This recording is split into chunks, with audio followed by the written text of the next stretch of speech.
But I think the main things is at the end of the day, volleyball is volleyball. It's in the same 9x9 court, and the rules are the same. So we. Is that on the back of your shirt? Yeah, it's on the back of the shirt. You did. A little free shout out for you. And it doesn't matter who's on the other side of the net. You need to still execute to the best of your ability if you want a chance to win.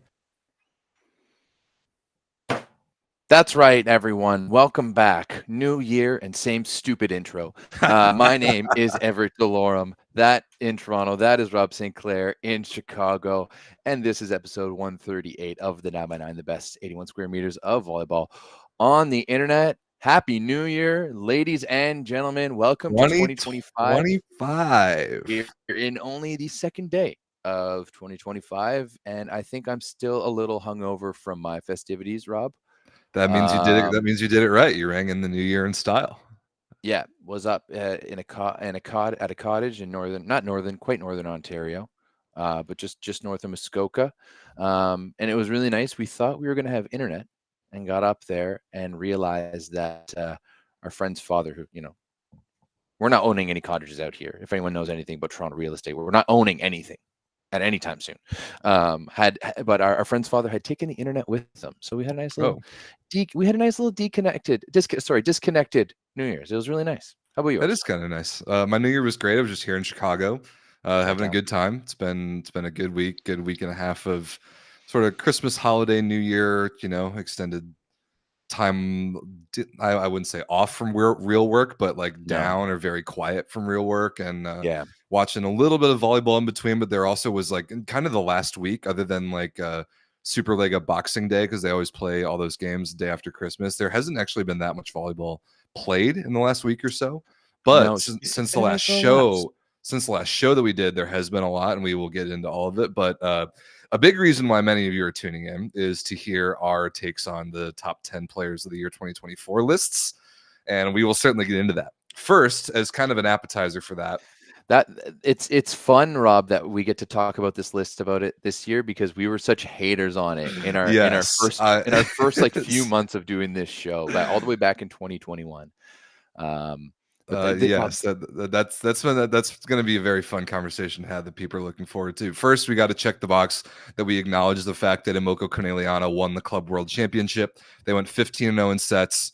They have now won they've won all 5 major trophies this year, from the Coppa Italia back in January, early February, whatever.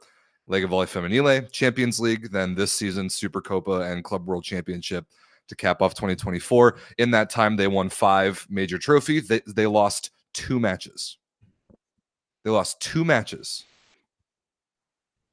And they're by far the best club on the planet. And whatever you want to say about the Club World Championship, it is what it is. They flew all the way to China, went 15-0 in sets, and came home. Yeah, but they would have done that anywhere. They would have done it anywhere. And yep. I think when you also too, when you look at the results of this event, that maybe it was a little bit more balanced, especially with Tianjin making it to the finals, Li Yingying, and they're not even one of the best teams in China this year, right? So you've got one of those situations where one of the top teams is representing, or not one of the top teams is representing and still doing a decent job. So yeah, I don't think it was all overall terrible. I do, but I think it was terrible. I will want to point out, though, that one athlete here, Monica De Gennaro, is the ultimate champion of champions. Has not lost an event this year. She has won every single thing she has done this season. She's won every single tournament she has participated in. Club national team doesn't. She is they don't know if we will ever have a season like this for an athlete. Monica De Gennaro, she won, maybe not last year's Club World Championships because it was in the year before, but they won the Italian Cup. They won the Italian SuperLega Volley Femminile regular season. They won the playoff. They won the Champions League. Then she won the VNL. Then she won the Olympics. She won the Super Coppa earlier this year. And now she's won the Club World Championships. That's 8 different trophies for Monica De Gennaro this year. 7. Absolutely. And it's ridiculous. It's ridiculous. And she actually wasn't. Yeah, it's 7, 5 club and 2 national. That's that makes sense. Starting in 24. And I will say De Gennaro was not the only athlete to do this. Sarah Farr accomplished that as well in the middle for Conegliano. I'm pretty sure Marina Lubian was on the roster for all those teams, like in a much lesser role. So I'm pretty sure those three got those things done on Conegliano both years and on the Italian national team. But Monica De Gennaro is probably the most important, or like plays the most prominent role. Farr as well had an incredible year. But just like when you combine the dominance of this Conegliano franchise with the success of the Italian national team this summer, you get a lot of players on the top 10 list of 2024. Everett, can we do it? Have we talked enough about the Super Club World Championship? Let's just jump into the people really want to talk about. The volleyball world has been ablaze as of recently, with Volleyball World announcing the top 10 of 2024. Now, I'll give you guys some inside scoops on this. It's not official because the FIVB wasn't a part of it. Right. This was voted on by the social media team of Volleyball World. Rob was a part of the vote as well. Essentially, we all got to write down our top 10s. Then we scored them. Right. If you got a first place vote, you got 10 points. If you got a 10th place vote, you got 1 point. And we put it all together and then discussed it and made some changes based off what we felt was right. But ultimately, I think it was pretty accurate and pretty representative. I think we had 7 or 8 people vote on it, so it was a very democratic system, let's say. So it was better than the last time that this sort of thing was done, which was after 2021. It was a top 12 list. It was, as far as we know, it was arbitrarily decided by one particular person who had very bad opinions, and we roasted those opinions on this very show. But that was then. This is now, where we're doing things a little bit better. However, although your top 10 list, my top 10 list, were both like part of the combined ranking that ended up producing Volleyball World's list, there was still a bit of let's say maneuvering. There's a bit of maneuvering that I disagreed with, and I have some issues with Volleyball World's list on both sides that we can get into. How do you want to break these down? How do you want to like break this down in this discussion? I guess what we should do is read down the lists for our audio listeners. That would be the smart podcasting thing to do. So go ahead and read out, give us Volleyball World's top 10 for the women, then your top 10 for the women, then I'll give mine. Yeah. So for the women, we'll go 10-1. I like it. At number 10, Aga Korneluk. Lethal at Barbie. Number 9, what? Lethal Barbie. Yeah, of course. They got to get it in there. At number 9, Alessia Oro. At number 8, Serena Koga. At number 7, Miriam Silla. At number 6, Monica De Gennaro. At number 5, Aja Voloj. At number 4, Melissa Vargas. At number 3, Catherine Plummer. At number 2, Gabi. And then finally at number 1, Paula Egonu. So that's Volleyball World's list. Yes. That's like the official Volleyball World list that's been getting published over Instagram the last few days. Read us your personal Everett Delorme's list from 10-1. Yeah. So both of my lists, I think, on the men and women side, have glaring holes that afterwards I was like, what was I doing? So for the women, I left out Monica De Gennaro somehow. And then like it was already like punched in, and I was like looking at my list and I was like, what am I doing here? And like, to be honest, there was one point where I had punched my list in and into the Google sheet, and I was looking at it and I was like, who doesn't have De Gennaro? And I looked up and I was like, oh shit, that's me. And I was like, I don't have De Gennaro? What am I doing?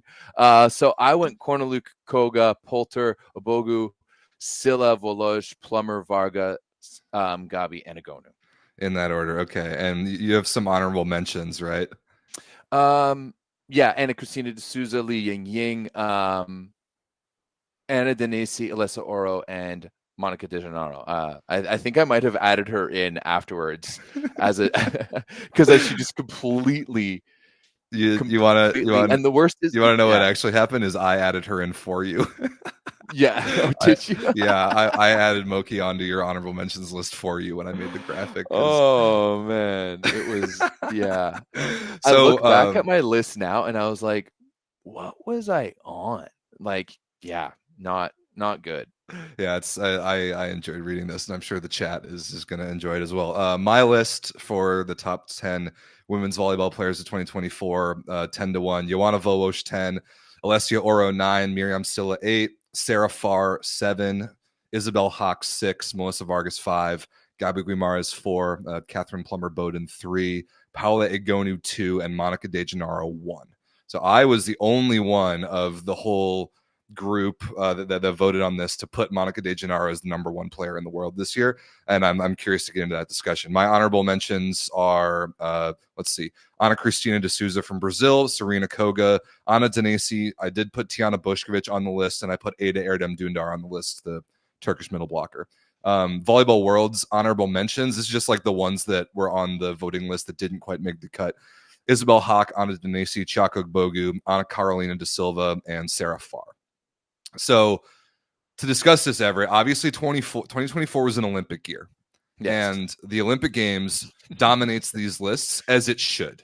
It absolutely should. The Olympic Games is the most important tournament in volleyball, so that's obviously going to be dominantly represented was how the players' teams performed at the Olympics and some major individual Olympic performances.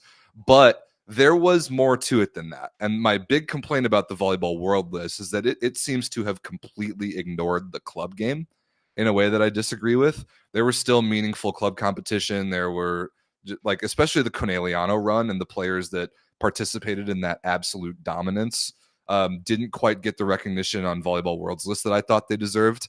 And then I thought that VNL was, well, I mean, Italy won both tournaments, but I thought VNL was weighted a little too highly, especially as like a precursor to the Olympics. I would, you know what, I would actually tend to agree.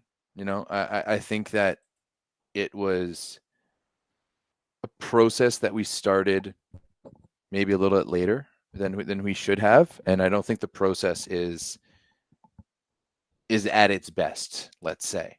But I think that it was important to get it done, because like Dado's trying to like defend me in the chat, but man, I look at my list and I'm like, what the hell was I thinking? You know, because even then, like I watched the comments, and like there's a lot of people are hating on Plummer, and even someone in our chat was just like, Plummer was nowhere in club, and I was like, what are you talking about? She was probably on this very outside hitter in the world. Exactly. Like on this very show, I talked about how she really stepped up in the playoffs this year for Conegliano, how she was an X factor for them, how she changed things. So I fully agree with you, Rob, that I think that there's very much an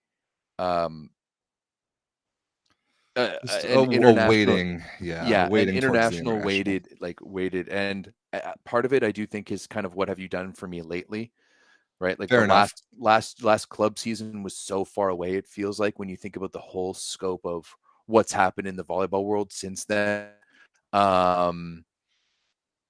So that I think that there was even some people who are voting, and I don't think like who would maybe like weighting like club world championships higher than like last year's club season. Oh God, I hope that didn't happen. It definitely did. It definitely did. Looking at some of those results, but then there's also like, I think part of the reality is that it's really hard. Like the reality is whatever, like what I was noticing from the trends is that whoever, if you were in like a certain region, you knew a lot of your personal region's club players and how they did in the club seasons, but not universally known across the board, right? And especially if you're a media person watching like one country, you're not going to be watching a whole bunch. Like if you're watching Poland, you're not going to be watching a whole bunch of stuff from Italy and other places. Yeah, like that. Yeah, fair enough. So, but everybody, of course, had their eyes on the VNL, and then even more people had their eyes on the Olympic Games. And again, it was an Olympic year. The Olympic Games definitely should dominate this list. But I think there are some like tiebreakers or minor differences that should be attributed to the club game that I don't think necessarily were. The other thing about this is like volleyball is the ultimate team sport. It's really hard to separate individual players, like how a player's individual statistics were versus what a player's team accomplished and what that player's role or roles were on their respective teams, club and international. Like there's a lot going on. And I think we should spend some. Honestly, that's my defense of picking Poulter for my list, because you look at how much she impacted that American roster to push them to an Olympic final. I thought she was phenomenal. Like, I thought she was the best setter. She was the best setter of the tournament, and she was voted as such. You know, what, at the Olympics? Oh no, that was Oro for sure, was it Oro? And she deserved it. And she, I thought, like, I don't want to, like, if you really want to get into it, I don't really. It's not that I don't think Oro is really good. I do think, but I'm not saying that Oro is necessarily like winning games with her setting, right? She's not opening up holes. Like, she's setting a very basic offense, and she does it very well. And I'm not saying that, like, she's not very good. And if you extend this list to 15, I 100% have Oro on my list. But I think that Poulter's production with a more varied offense, actually to actively run an offense, whereas at the end of the day, Oro was setting high balls to a gun. So, first of all, there's the difference in how much those two players played. Catherine Plummer literally played VNL and Olympics only. She didn't even play club this year. She was coming off the knee, and then she hasn't played this fall. She's going to be playing in League One starting next week. So, well, she played the playoffs, and that's really all I thought about when I was considering my. I didn't think about the regular season at all, really. What, in club? Because at the Olympics. Oh, sorry, I'm thinking about Plummer. Sorry. Yeah. Plummer is a different conversation. Poulter versus Oro. Like, I love Jordan Poulter. I've been on record saying of how much I like her game. Oro had a substantially better year. She was way more impactful. Yeah, she won VNL. She won the Olympic Games. She was extremely good in both tournaments. You can say whatever you want about her play style. And kind of the thing about setters is it's obviously much more difficult to quantify individual ability and individual effect at the setter position. You just have to know ball and know what you're looking at and see, like, how a setter controls his or her team. But part of it, to me, leads into the similarities between the setter position and the quarterback position in American football. And at the end of the day, your legacy at that position is defined by what you win. It might not totally be fair, because it's such a team sport, but you, as the quarterback of the offense at the setter position, do tend to get defined on what you win, which is why the only two setters on my list, and actually they were 9 and 10, are Alessia Oro and Joanna Volleyball, because they were the two setters that won this year. Yeah, that's legit. I rate that. Yeah. Once again, I look at this list now, and I think part of it too is that I just wanted to get it out of the way, and I thought I had a better grasp on things, but I did it late at night, and I don't think. I definitely should have looked at it and gone back to it and been like, oh, because, like, there's no way that I should have 3 Americans on this list. Probably not. Which makes me look like the biggest American homer too. Hey, like, you run the Volleyball World USA account now. I'm pretty sure there's homer than I am. I'm pretty sure there's people in that group who think I am fully American as well too. Which was when you look at this list, yeah. So there are a couple things that you and I agree on here, Everett, and I want to push back on some of the conversation that I've seen both in the Discord and, like, the Instagram comments. The first thing is how high we all put Gabi Guimaraes, because you put her second. I actually had her. I think I had her at third, and then I swapped her with Plummer just because I couldn't get over the fact that Plummer beat Gabi head-to-head in the Olympic semifinals, and therefore ended up higher on the podium. So I had to weight that a little more highly. And then Gabi ended up second on Volleyball World's list. So people in the Discord were complaining about Gabi being on there because Vakifbank didn't do anything, which they didn't. And then Brazil went 12-0 in the preliminary round of VNL and then failed the medal. And Brazil did win Olympic bronze, which is an incredible accomplishment. Do you guys have any idea what Gabi's teams would have been like without her? Yeah. Do you have any idea how bad that Vakifbank team would have been without her? She put that entire club completely on her shoulders at a position and a play style that does not make sense to do. And she dragged Vakifbank to any tiny amount of success last year. She dragged Brazil to their success. She was by far the best and most dominant player. And now she's on Corneliano playing like the best outside hitter in the world, which she is. So that's truly how valuable and great that player is, which influenced where I put her on the list versus what her club team accomplished, for example, which I think is substantially less significant in an Olympic year than her carrying her country to an Olympic medal. Yeah, I think that there has to be somewhat of an eye test on this For as sure well. there is. Like, and that's kind of where, that's why I think the list of voting people for this should be kept small to people who, we actually watch the game.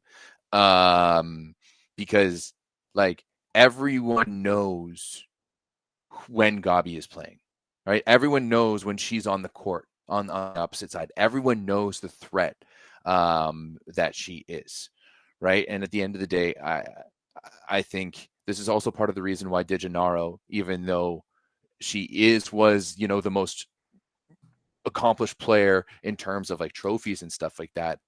Even Eric Shoji made a comment after Lexi Rodriguez didn't get named Player of the Year and he's like, guys, like a libero will never have the same amount of impact on the game that an attacker will. It's just impossible. It's just the nature of the position. It's just the nature of the position.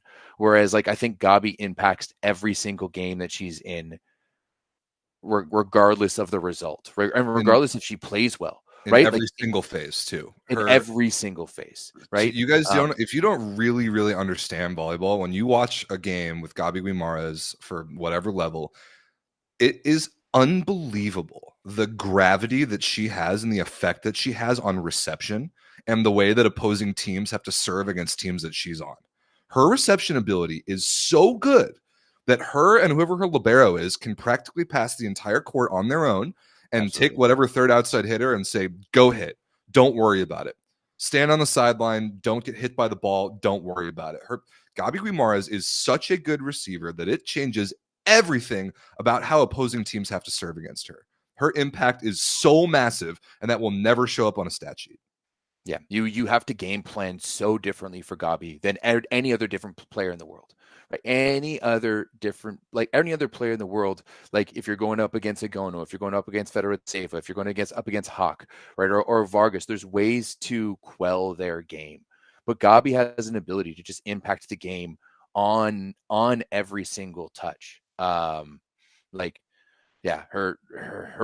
influence is so much bigger than her actual impact too. So that one, and to be honest, that's another reason, like for me, that's why I had Serena Koga on my list. Because I thought that she was like, she is an athlete like that, where, if you take Koga off of that Japanese team, they don't make it to a VNL final. Yeah, you're absolutely right. They don't have that impact on that level. And, I think for me, this is the first year that I spent a lot of time actually watching the Japanese women. And, you could really see that the level of respect players have for, like, other teams have for Koga and how they game plan for her. So I agree with that. I definitely agree with that assessment of like her level of impact on her team. The problem was that Japan completely flamed out and blew it at the Olympic Games. And because of that failure, they didn't even make it out of the pools. Because of that failure at the Olympic Games, I could not put her up there. Yeah, that's fair. I mean, the reason why I didn't have Volleyball much higher is because Poland blew it at the Olympic Games. They were so bad in that quarterfinal against the United States that, like, other than that match, Joanna Volleyball, well, she is the best setter in the world, and she had the best year of any setter in the world, especially given the club game. But again, you're cemented by your legacy is cemented at the Olympic Games in this sport, for better or worse. And her last taste of the Olympic Games was not good this summer, so I put her lower on my list. I did include Isabel Hawk, so I want to defend this one. I don't think you need to be honest. Yeah, well, obviously it was an Olympic year. She plays for Sweden. Her national team is irrelevant. The numbers that Isabel Hawk put up in the Lega Volley Femminile final series were completely insane. They were completely insane. They were like all-time great, historically dominant scoring at historically dominant efficiency to win her team the league against Paola Egonu it was against Scandici in the final, against Andropova head-to-head, and against Paola Egonu in the they didn't play in the semifinals. My apologies. She did beat her in the Champions League final, though, head-to-head. Isabel Hawk's club season was so unbelievable, winning 5 out of 5 trophies, that I had to put her on here. I had to, and it just reminded her of what would it be like if either Sweden was good or if she was born somewhere else. Like, what would that be like? Oh man, if she was born somewhere else, like if she was born in a volleyball relevant country, Like even like France, like a little step up, like France at the Olympics, or like another step yeah. up from that if she was German. Oh, She, truly, when you look at that German squad too, if they had Isabel Hawk with everything else they have, ooh wee, that Germany team would be an absolute medal contender. she's unbelievable, and I will say the math. She was American. Oh God, are you serious? That would be ridiculous. Actually, no, it wouldn't happen because you guys wouldn't produce a player like that. No, we would never produce a player like that. Her sister is playing in League One for whatever that's worth, but no, we would never produce a player like that. As it so happens, I looked at the behind the scenes math of Volleyball Worlds list. Isabel Hawk was voted enough times that she should have made the top 10 and was editorially removed from the top 10, I believe, because her national team is irrelevant. I understand that. I understand Volleyball World's angle on that, but just like objectively, if we're talking about the players that are the best and that had the best years, Isabel Hawk belongs on the list. Yeah, I think she does too, even though I didn't have her on my list. Once again, like I look at my women's list and it was so heavily influenced by the Olympics, like and VNL. I wasn't looking at anything else, which is I'm gonna take some blame on that one. Hey, this will be really, really good for Instagram engagement when I post this later. Yeah. Yeah, exactly. Like people will see me. To be like it was. Yeah, it was a choice. Like there was some people who were off the list that we felt that should be on there. Like there had to be a little bit of balance in terms of a bit of representation from a little bit of everywhere, and then also we had to have at least one middle on the list. Yeah, so another thing I wanted to bring up was position breakdowns because I only have one middle on my list. That's Sarah Farr, and I put her on there because she won 7 tournaments this year. I think Anna Denesi was arguably the best middle. I gave the tie though too far because of the club success, and then you had Agnieszka Korneluk, whose blocking numbers in the Olympics were unbelievable. Yeah. So I like that pick. I think you had to have at least one middle on the list for sure. And there was a very big discussion between essentially having Denesi or Korneluk in there, and then ultimately when you looked at like Korneluk was one of the few times, and this is where I think for next year we can really enhance this, is that Korneluk was one of the few times where we actually looked at numbers, right? And we actually looked at like tangible comparisons and being like, I know her teams didn't make that much, but because she's a middle, like we think that she had such a much bigger impact on her team comparatively to someone like Anna Denesi for Italy, or Sarah Farr for Italy, or Abogu for USA. Totally, for example.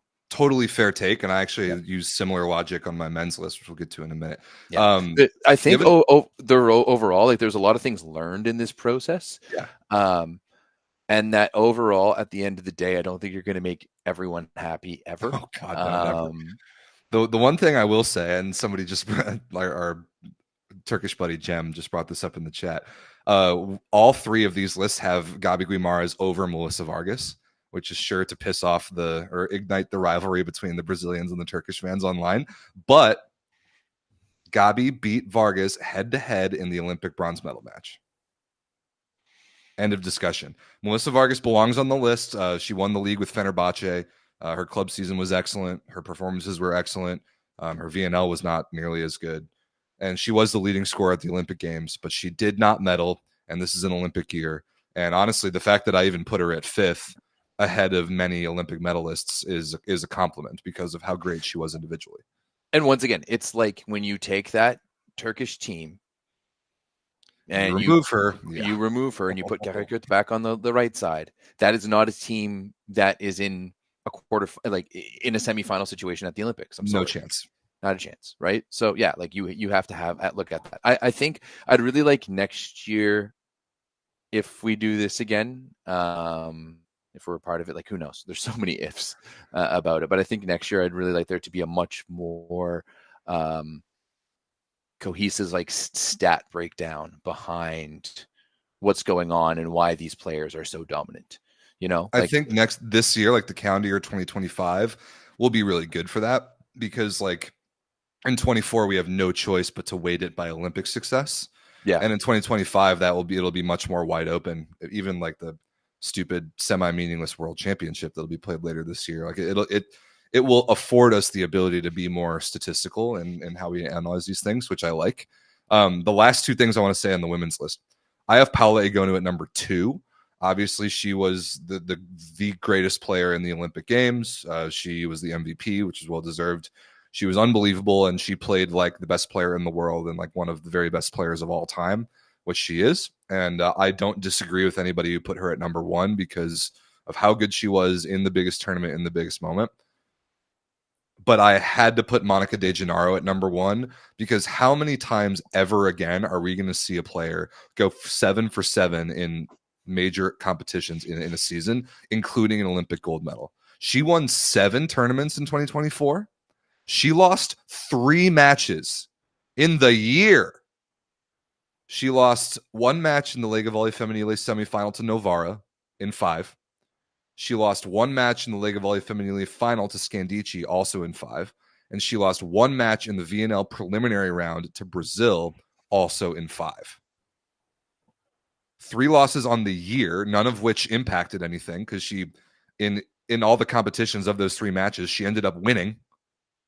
She won 7 events, including Olympic gold, and lost 3 matches. That is an unbelievable all-time season, and I had to put her on top of my list. Yeah, even though she's a libero. I cannot defend whatsoever my reasoning not having her on my list. That was a terrible moment for me. I look at this list now and I am ashamed. Well, it's okay. We've all learned something. Someone can clip that out. We've all learned something from this process. I'm excited to see the Instagram world's reaction to this when we post it later. Do you want to talk about the men? Of course, I want to talk about the men. The men's list was definitely interesting to pick. I think it was very, very difficult. But yeah, let's get into it.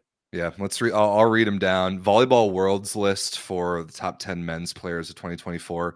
Starting at number 10, Tonchek Stern. Number 9, Wilfredo Leon. Number 8, Taylor Averill. Number 7, Yuki Ishikawa. Number 6, Antoine Brizard. Number 5, Alessandro Micheletto. Number 4, Jean Patry. Number 3, Irvin Ngapet. Number 2, Tomasz Fornal. And number 1, Trevor Cleveno. My personal list, number 10, Micah Christensen. Number 9, Jakub Kochanowski. Number 8, Yuki Ishikawa. Number 7, Norbert Huber. Number 6, Wilfredo Leon. Number 5, Antoine Brizard. Number 4, Alessandro Micheletto. Number 3, Trevor Cleveno. Number 2, Irvin Ngapet. And number 1, Jean Patry. Everett, go ahead with yours. So, like I said before the women, I had 2 severe omissions in my list. We'll read it down first, and then we can talk about it. Yeah, and look, Dado can't even yeah.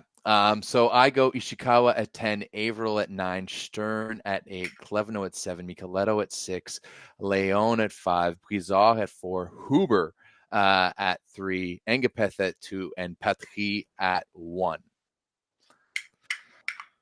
So Everett, neither of us have Tomasz Fornal on our list, and he ended up 2nd on Volleyball Worlds. Yeah, I mean, I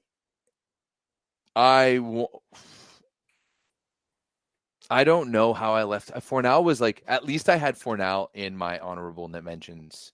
Yeah, so we both did. Oh, sorry, we should read the honorable mentions. Yeah. My bad. Volleyball World's honorable mentions were both Polish middles, Huber and Kochanowski. They had Simona Gianelli, and they also had TJ DeFalco. My honorable mentions were Jan Kozamernik, Zhenya Grebenikov, Tomasz Fornal, Aaron Russell, and Taylor Averill in no particular order. And yours, Everett, were Fornal, Kochanowski, Huber, Micah Christensen, and Stephen Marr, which is a pick that I love. And it's not just a Canadian homer pick because he actually does deserve recognition for this year. I mean, it was 100% a Canadian homer pick. Well, yeah. Yeah. But it's defensible because I'll defend you for it. It's also defensible, 100%, with the year that, he had at Piacenza and with Canada. But, honestly, yeah, for me, not having Fornal was really an oversight on my part. So other than that, though, it's interesting to hear you say that because I will defend leaving Fornal off my list. No, I won't. I think that he had such a big impact for Poland, and I know Leon was so good, but he just impacts the game in so many different ways. Like Klevno is at the top because of how complete of a player he is. And for me, Fornal is like one step away from being that, if not at that same level, right? Like the way he plays the game is I think universal, and he has an effect in terms of like his passing and his serving in so many other ways. He definitely does. I love Tomáš Fornal's game. He's one of the best, most well-rounded outside hitters on the planet. His backcourt defense is tremendous. He was definitely the X factor that changed the Olympic semifinal for Poland when they beat my United States. Then he went and hit 0 in the Olympic final, which I did not like. Now, nobody on Poland played particularly well in that game. France was suffocating. But then the club game too, he was very, very good for Jastrzębski when they won the PlusLiga.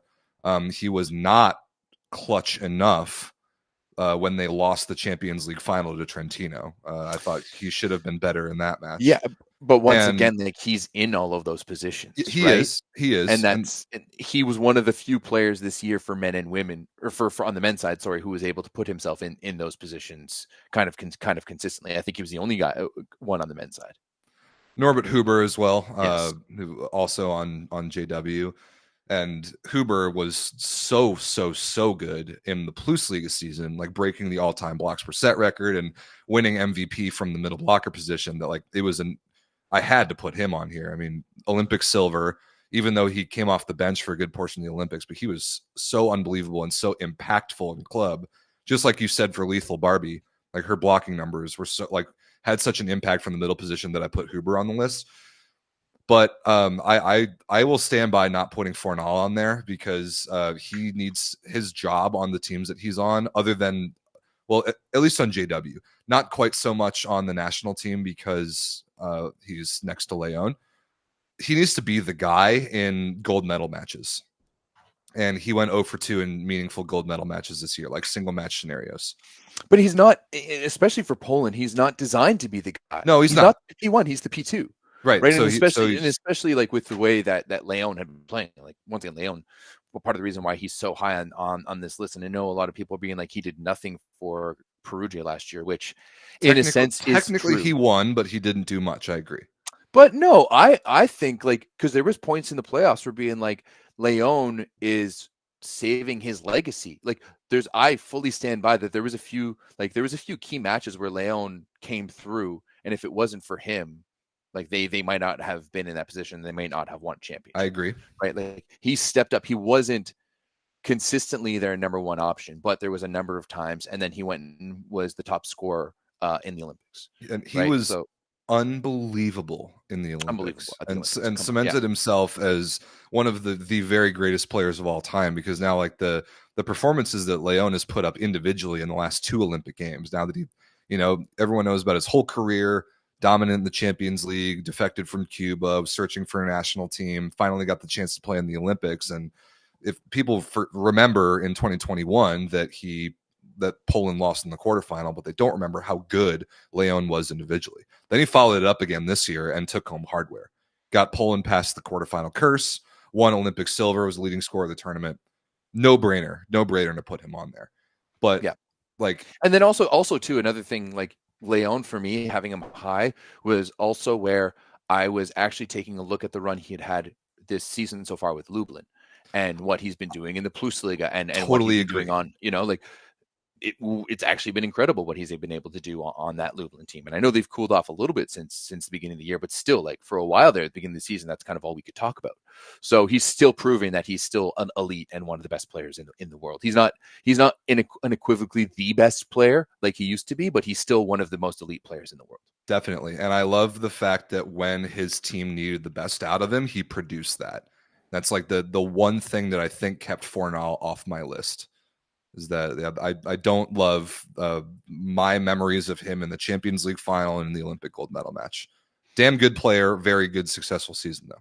But there were a lot of players that were very good that had successful seasons. I mean, look at our list, Everett. You and I both have 4 French guys on our list, and all 4 of them deserve. It was really hard. It was really hard not to have the French guys on there with how they've dominated this year and how they like.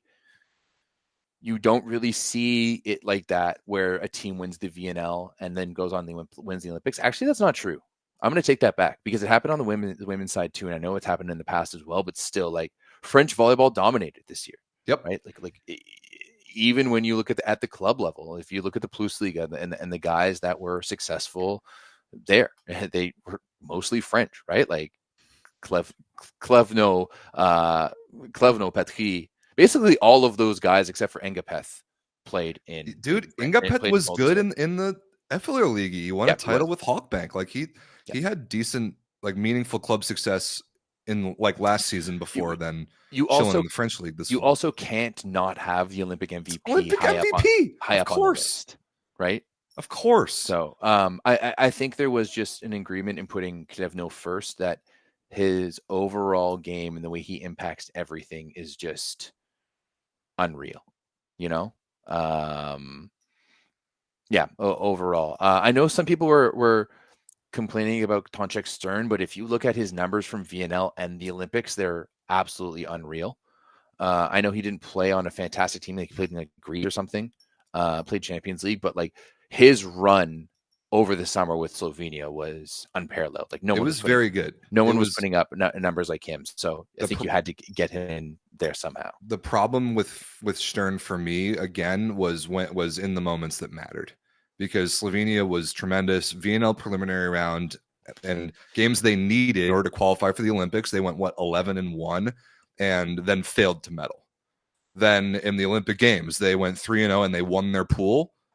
And then they lost to Poland in the next game and got eliminated. And Stern wasn't good in either of any of those like elimination games. Plus, no club success at all. I did want to have some Slovenian representation because I was so impressed with what they did this year, which is why I put Jan Kozamernik in my honorable mention, because he also won a Champions League with Trentino. And I wanted a little more middle flavor.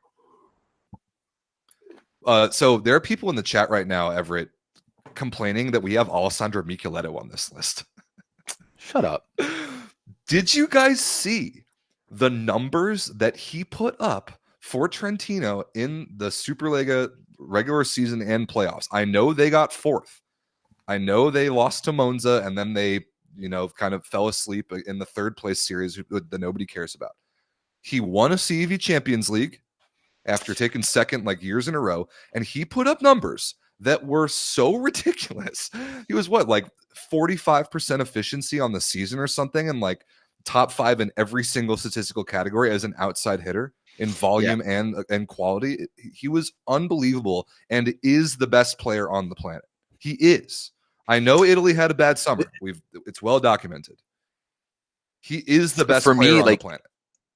Italy's lack of hardware at the Olympics, to me, mostly comes down to 2 people. One is Simone Gianelli. So for me, it's Simone Gianelli and Fefe De Giorgi. Yep, right? I agree. I totally because agree. Like you have a team. Once again, I know I've harped on this, but you have a team where your backup setter is one of the 10 best setters in the world. He would start for the most teams in the world. He would start like even like Poland, right? Like you could make a serious like comparison between Janusz and Spertoli, right? And yet you never allow him to see the court. And in a moment where Gianelli is freaking out at the Olympics, sure, he went God mode in the quarterfinal and saved them down 24-21 to Japan. But then he completely melted down in the and then he had a complete mental meltdown in the semifinal, and you don't take him out. Your team is getting slapped around. You have the starting setter for the Champions League champions on your bench, a guy who's won Scudettos on your bench, who the team trusts and loves and has worked with a lot, right? That connection between Lavia and Micheletto should be one of the best, and yet you don't go to him, right? That to me there has nothing to do with Micheletto's performance when I look at Italy's downfall. Yeah, the context is really, really important. I completely agree that Micheletto deserves to be on here. and certainly above Tomáš Fornal in, I think, both of our opinions, because people are saying he hit negative in the semifinals against France. The context there was that his setter was like having a crybaby tantrum on the court. Yeah. He also had 24 in the quarterfinal against Japan. Right. And he beat Tomáš Fornal head to head to win a Champions League. Yeah. So as the guy. And his numbers in the club season were so unbelievable. Yeah, Micheletto was a no-brainer. Everett, I love that both you and I had Jean Patry number 1. I love that we did. Honestly, you were in my head on that one. Yes, good. You were in the. Yeah, we are blaming this. There's one guy in the chat who did you not, Jun Lee? Did you not watch the Olympics? Anyone could have seen it was like even obvious to Clayton Lucas that it was Gianelli who was breaking down. Yeah, and that says it all right there. Right, come on, guys. Let's be serious. Gianelli was the breaking point for the Olympics. That's why Italy got trounced in that semifinal. But then again, when you look at that French team, they were so good, and they won the VNL for whatever that's worth. Then they completely dominated the Olympic Games. They were so good, and one of the reasons why I put Patry number 1 is that he had the best club season of the French guys, because he won a title with JW last year. He got to the Champions League final, lost again, like I said, but I valued his PlusLiga performances over Inga Pet's Efterlerligi. I valued it a little more than Cleveno for Zavierce last year, who was good, but then Patry beat him in the finals. Way higher than Brizard and Piacenza, who are a perennial disappointment. So club was a bit of a tiebreaker for me for the French guys. And I've just been on the record so many times about how Jean Patry deserves MVP consideration so many times, and he's never gotten it. It was the least I could do to give him one. And because I did think that he deserved it. His Olympic playoff run was spectacular. Absolutely spectacular. Yeah, I agree. So was the run of everybody else on that French team. That's why I have Patry, Engapet, Cleveno in that order. Those 3 guys in the Olympic Games, in the biggest tournament in volleyball, when your legacy is cemented, they were the 3 best players in any given match. It's honestly onto that point there of legacy, Rob. We have to start talking about, I think, Engapeth's legacy in terms of the all-time greats, right? Where do you slot him in now with 2 Olympic MVPs and and the things that he's done? And when you look at it, how do you look at this French team in its entirety? It is a big thing. Engapeth now has to be considered amongst the all-time greats. I agree. Right? I agree. 2 has anyone ever won 2 back-to-back Olympic MVPs like that? 2 MVPs in a row, not that I can remember. I think I remember digging into this at the end of the Olympics, and I'm not even sure that Karch won both of them when the US went back-to-back.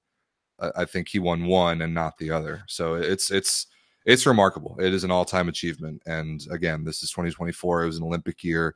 The Olympics are going to have a lot of influence on these lists, and he was the Olympic MVP again. Similarly, there's a couple other guys I wanted to talk about and compare here, Everett. One of them is Yuki Ishikawa. So you had him 10th. I had him 8th. Volleyball World had him 7th. And he had a damn good year. I mean, he helped Japan get 2nd at VNL. He was 1 point away from beating Italy in the Olympic Games. He was very good for Milano and club last year, getting 3rd. He's been very good for Perugia so far to start this club season. But you can't put him ahead of people that won medals at the Olympics, and you certainly can't put him above Alessandro Micheletto. Head-to-head outside hitters, the year they had, you can't put him ahead. Yeah.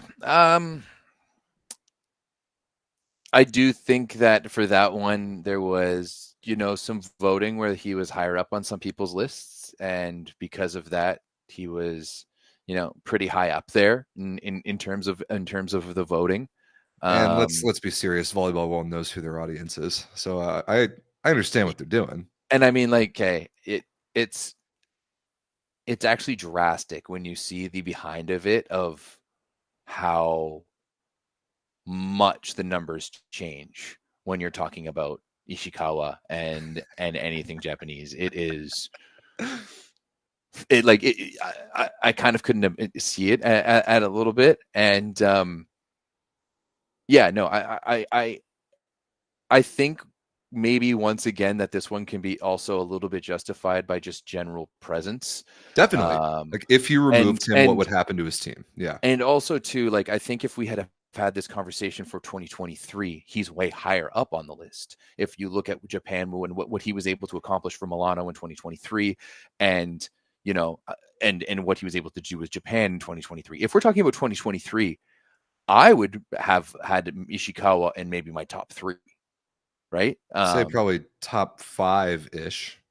Definitely, for sure. But like, bro, what he was able to do, like, he was arguably the best club player on the planet for a little stretch there when they were upsetting Perugia back. This is, like, of course, a couple of years ago, and then helped Japan to their first ever VNL medal. So, yeah, I think for this one is, yeah. Could you? Dude, I love the chat right now. I love Is the it? chat. I wasn't even like looking at it. The chat, Man. the chat is delicious. It's incredible. And but also too, like, I think that, like, and I know that we've ragged on Ishikawa specifically a lot, but when I do break it down, I think he is one of the elite players in the 100%. world, right? Easily a top 5 outside hitter in the world. And the reality is both of us had him on our lists. Yep.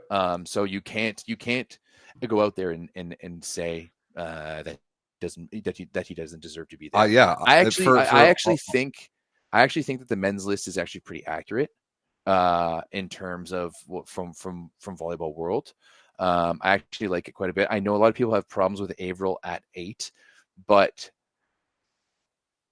he was the best blocker at the Olympics, right? True. He was voted the best blocker at the Olympic Games. He had a pretty solid season with Warszawa and stuff like that. And then that one may have also been a bit of a PR one, is that we need someone from the Western Hemisphere in this list. I agree. And Taylor is the man, and his personality is tremendous. And also his whole story too. Story is awesome. And everything, and being kept off for Tokyo, and then coming back and being such a guy, and he's such a big personality. So, yeah, I mean, it wasn't a stretch to have him on the list, and there needed to be some American influence on there somewhere. For sure. I mean, we won Olympic bronze. Like, you can't not represent the 6 teams, 3 on either side, that won Olympic medals. So I agree. I totally agree with having an American on there somewhere. My pick was Micah Christensen at 10. Obviously, the setter deserves love. I mean, we had a lot of amazing individual performances in Paris. Both middles, Holt and Averill, were so good combined that it was difficult for me to pick one of the 2 of them. Aaron Russell was unreal. I think he was like second in the tournament in efficiency among wings. He was incredible. I picked Micah Christensen, one, because I wanted at least one more setter on my list. We both had Brizard on there because obviously he won. Micah was unbelievable at the Olympics. He was incredibly fun to watch. He played like the best player in the world. And then, even though we don't talk about it often, he has won everything there is to win in Russia. His club seasons have been nothing short of dominant, and it's a shame that we haven't gotten to see him more at that level, like play against some of these other guys in European competition, because he's been that good. So I thought that kind of pushed him into the top 10 as the like American representative for me. Okay. I mean, I don't think that is a hard stretch, having Micah there in the top 10. And yeah, I would think for a lot of people he's probably kept out of there because of the involvement in Russia. Now, on that side note, I have seen some rumblings that Russia has been talking to the CEV and has been looking back to potentially getting involved. And I know if you're specifically from one country, you would actually well, that's, yeah, I hope that doesn't happen until the war is over. and that's the more important. Yeah, thing, but the you more also important have piece of context, obviously. context from other places and being like, how come other countries are allowed to be doing wars and aren't kicked out? Well, that's a conversation way above either of our pay grades. Yeah. I was surprised that I was the only one who had Jakub Kochanowski on my list, or on a list, just because he was so unbelievable at the Olympic Games. I think he was on some other lists too. Yeah, But didn't. yeah, I was disappointed he didn't crack the top 10 because I thought he was really good. And then, so let's see, Volleyball Worlds list only has one medal, and it was Averill. I think yeah, it's a big disservice not to include Norbert Huber. And I mean, you and I have both been kind of critical of Norbert Huber. I think the Joel Embiid comparison is a very good one for a lot of reasons. But the performance that he put up in the PlusLiga this year and the impact that he had from the middle blocker position was straight up insane, and had to get him in there. Yeah. That's why I had him high on my list. Yeah. I think a so middle at 3 is too high for me personally, but definitely in there. he also won a lot last year. Like He was in like every final pretty much. So yeah, and also Huber got PlusLiga MVP as a middle, which like that's ridiculous. Doesn't really happen a lot. That's so ridiculous. Huber is definitely a guy where I weighted more of his club more than his international. But I think for me, I learned a lot and will have a different outlook for it going into to next year. And Ozzy, the reason that there's so much Averill content is because well, it's really hard to post content on Volleyball World USA when there's like 15 total athletes playing in Volleyball World Leagues. Yeah, it's not much. Whereas all of the other regional accounts get actual leagues to cover. Yeah, he's literally the only American playing in Italy. He's literally the only American man playing in Italy. And you can't post highlights of the PlusLiga because of the Polsat deal. Yes. Which I don't know if people know that. Yeah, Polstat with Polstat, we're not allowed to post PlusLiga highlights, so we can only do photos. Which, and yes, then you have like DeFalco in Japan, and those are like the only things that DeFalco Volleyball and World are in Japan, and then there's like 3 women. Breon Butler, who actually is like she's like the 3 women are doing like Steph Samity is a top 5 scorer in the SV League for the women. Breon Butler is one of the best. She actually has the best hitting percentage and the best blocking in the SV League. And there's also Mac May. Yeah, she's in Japan. Yep. So yeah, there's just very few athletes that I can actually post content about. So that's why there's so much Taylor Averill content out there, because if you don't like more Taylor Averill content, then you don't belong here. I got nothing else. Gabby, that's why Gabby Garcia gets so much love too, because if he gets in, I'm like, oh, he got in the game. Right. Let's see if anything is good. So we're doing our best out here. Okay, I think that's it for our top 10 lists, right? Do you have any closing thoughts? No. It was a good process. I think overall, I'm like decently happy about the lists. I think that there's a lot to be learned from it, and moving forward, I'm stoked. But yeah, it was a good process overall, I think. Me too. This was fun. We'll put these in the Discord. We'll put them on Instagram and continue the discussions over there. Before we jump into the usual show content where we talk about all the volleyball, we got a couple things to bring you. The first is that you need a VBTV subscription. You need it to watch all the stuff that we're talking about. And when you get that subscription, you should use our promo code. It is VS10, VS10, to save yourself a little bit of money on that. So if you want to follow along with everything that we're talking about, you need to pick up a VBTV subscription. And call to action for all of you pheasants. Next Saturday, Everett, January 11th on VBTV, y'all better be tuning in to Zaviercie versus Warszawa in the PlusLiga. Y'all better be tuning in to Zaviercie versus Warszawa in the PlusLiga. I'm boycotting this match. You're boycotting it? Boy. It's next Saturday afternoon Europe time. It's like pretty early morning American time, but y'all better be tuning into that match next Saturday. It's on VBTV. Pick up the subscription in order to do that. The other thing to talk about is our beautiful hero that our favorite segment makes its way into 2025. We're talking about Daddy Stankovic. We're talking about the Where's Daddy segment. Oh, it's the best. If you're new around here, this is Daddy. I like to hide him somewhere in the show. And when you find him, You need to note the timestamp of where he appeared. You need to comment that timestamp in the main YouTube comments section below after the show is over. So the last show that we did, I didn't even hide Daddy. I just showed you all this incredible photo that Steve and Mars family sent me of Steve and Daddy after a SuperLega game. So there was no hiding of him last episode. You just got to look at him.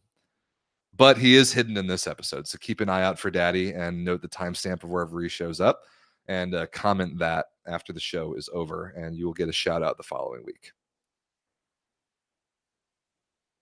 Ready to talk ball?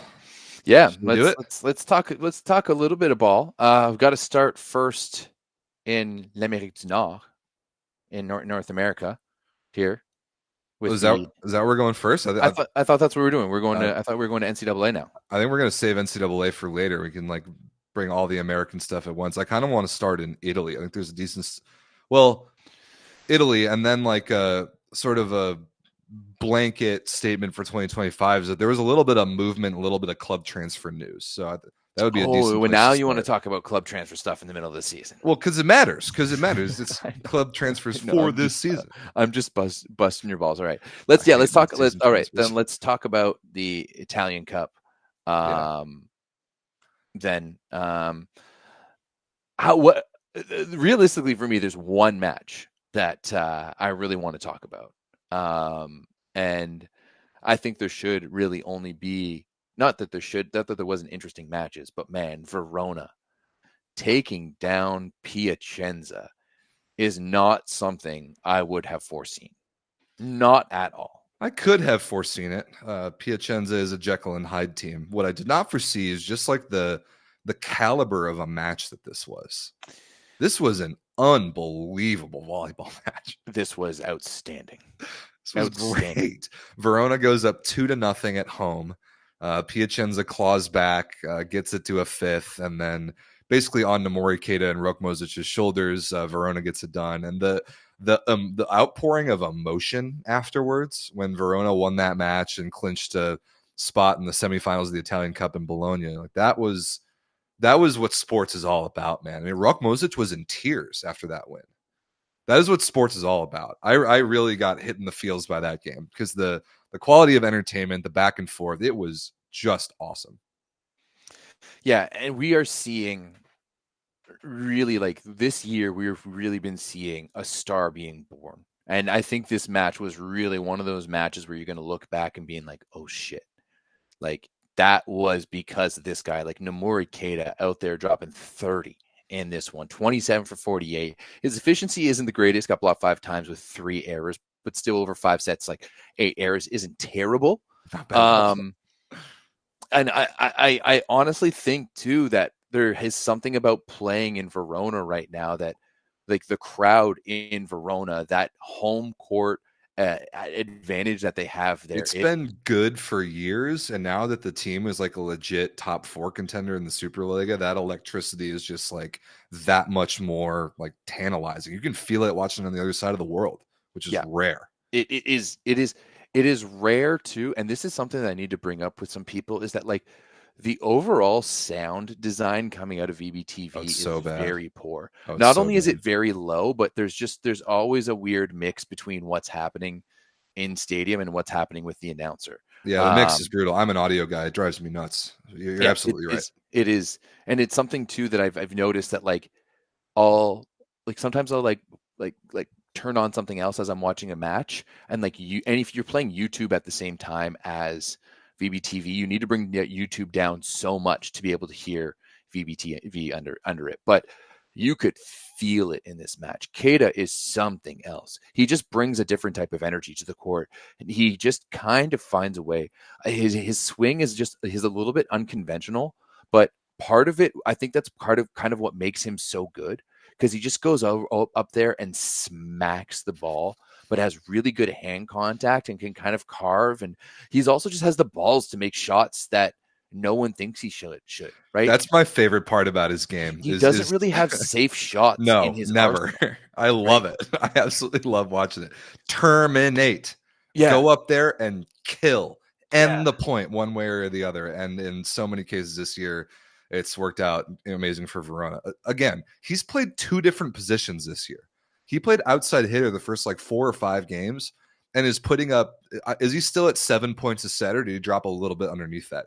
Doesn't matter. If he's anywhere above 6 points per set, it's the most ridiculous season I've ever seen. And he is.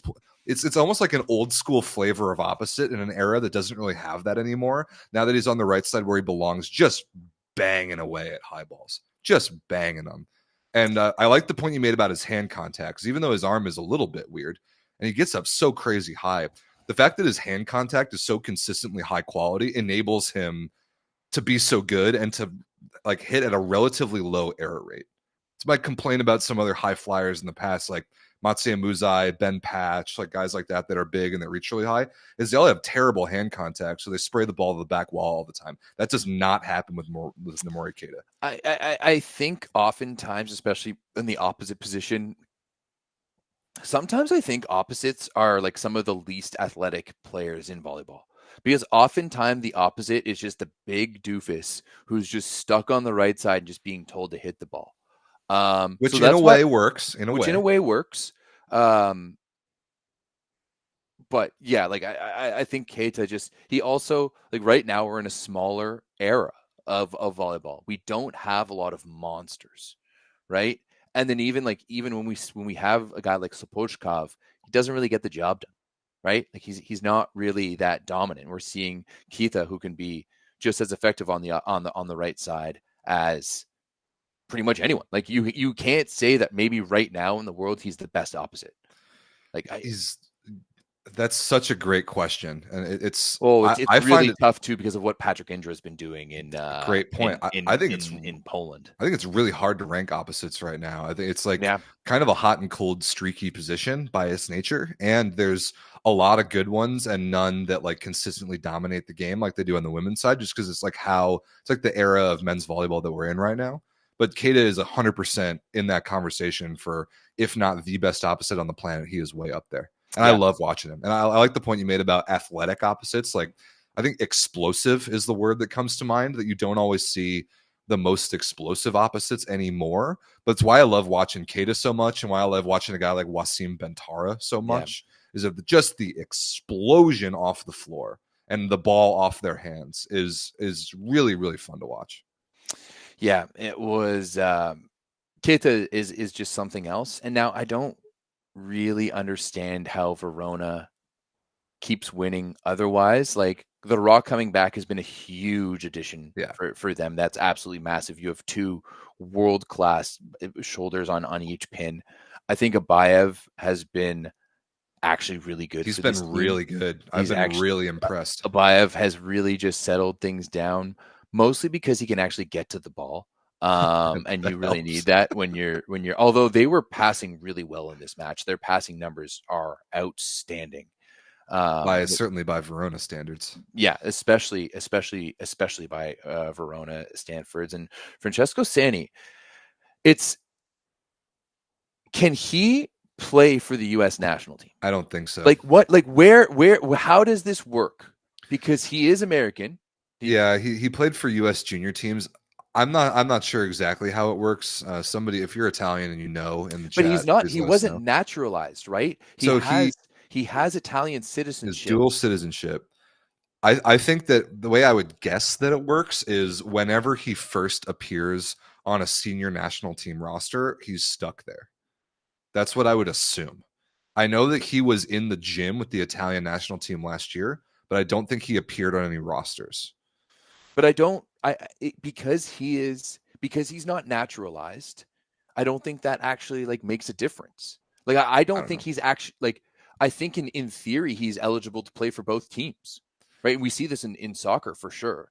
I think it's possible. I would very much love to have him play for the United States. We need a guy like that, a big guy who can bang and who can pass the ball a little bit.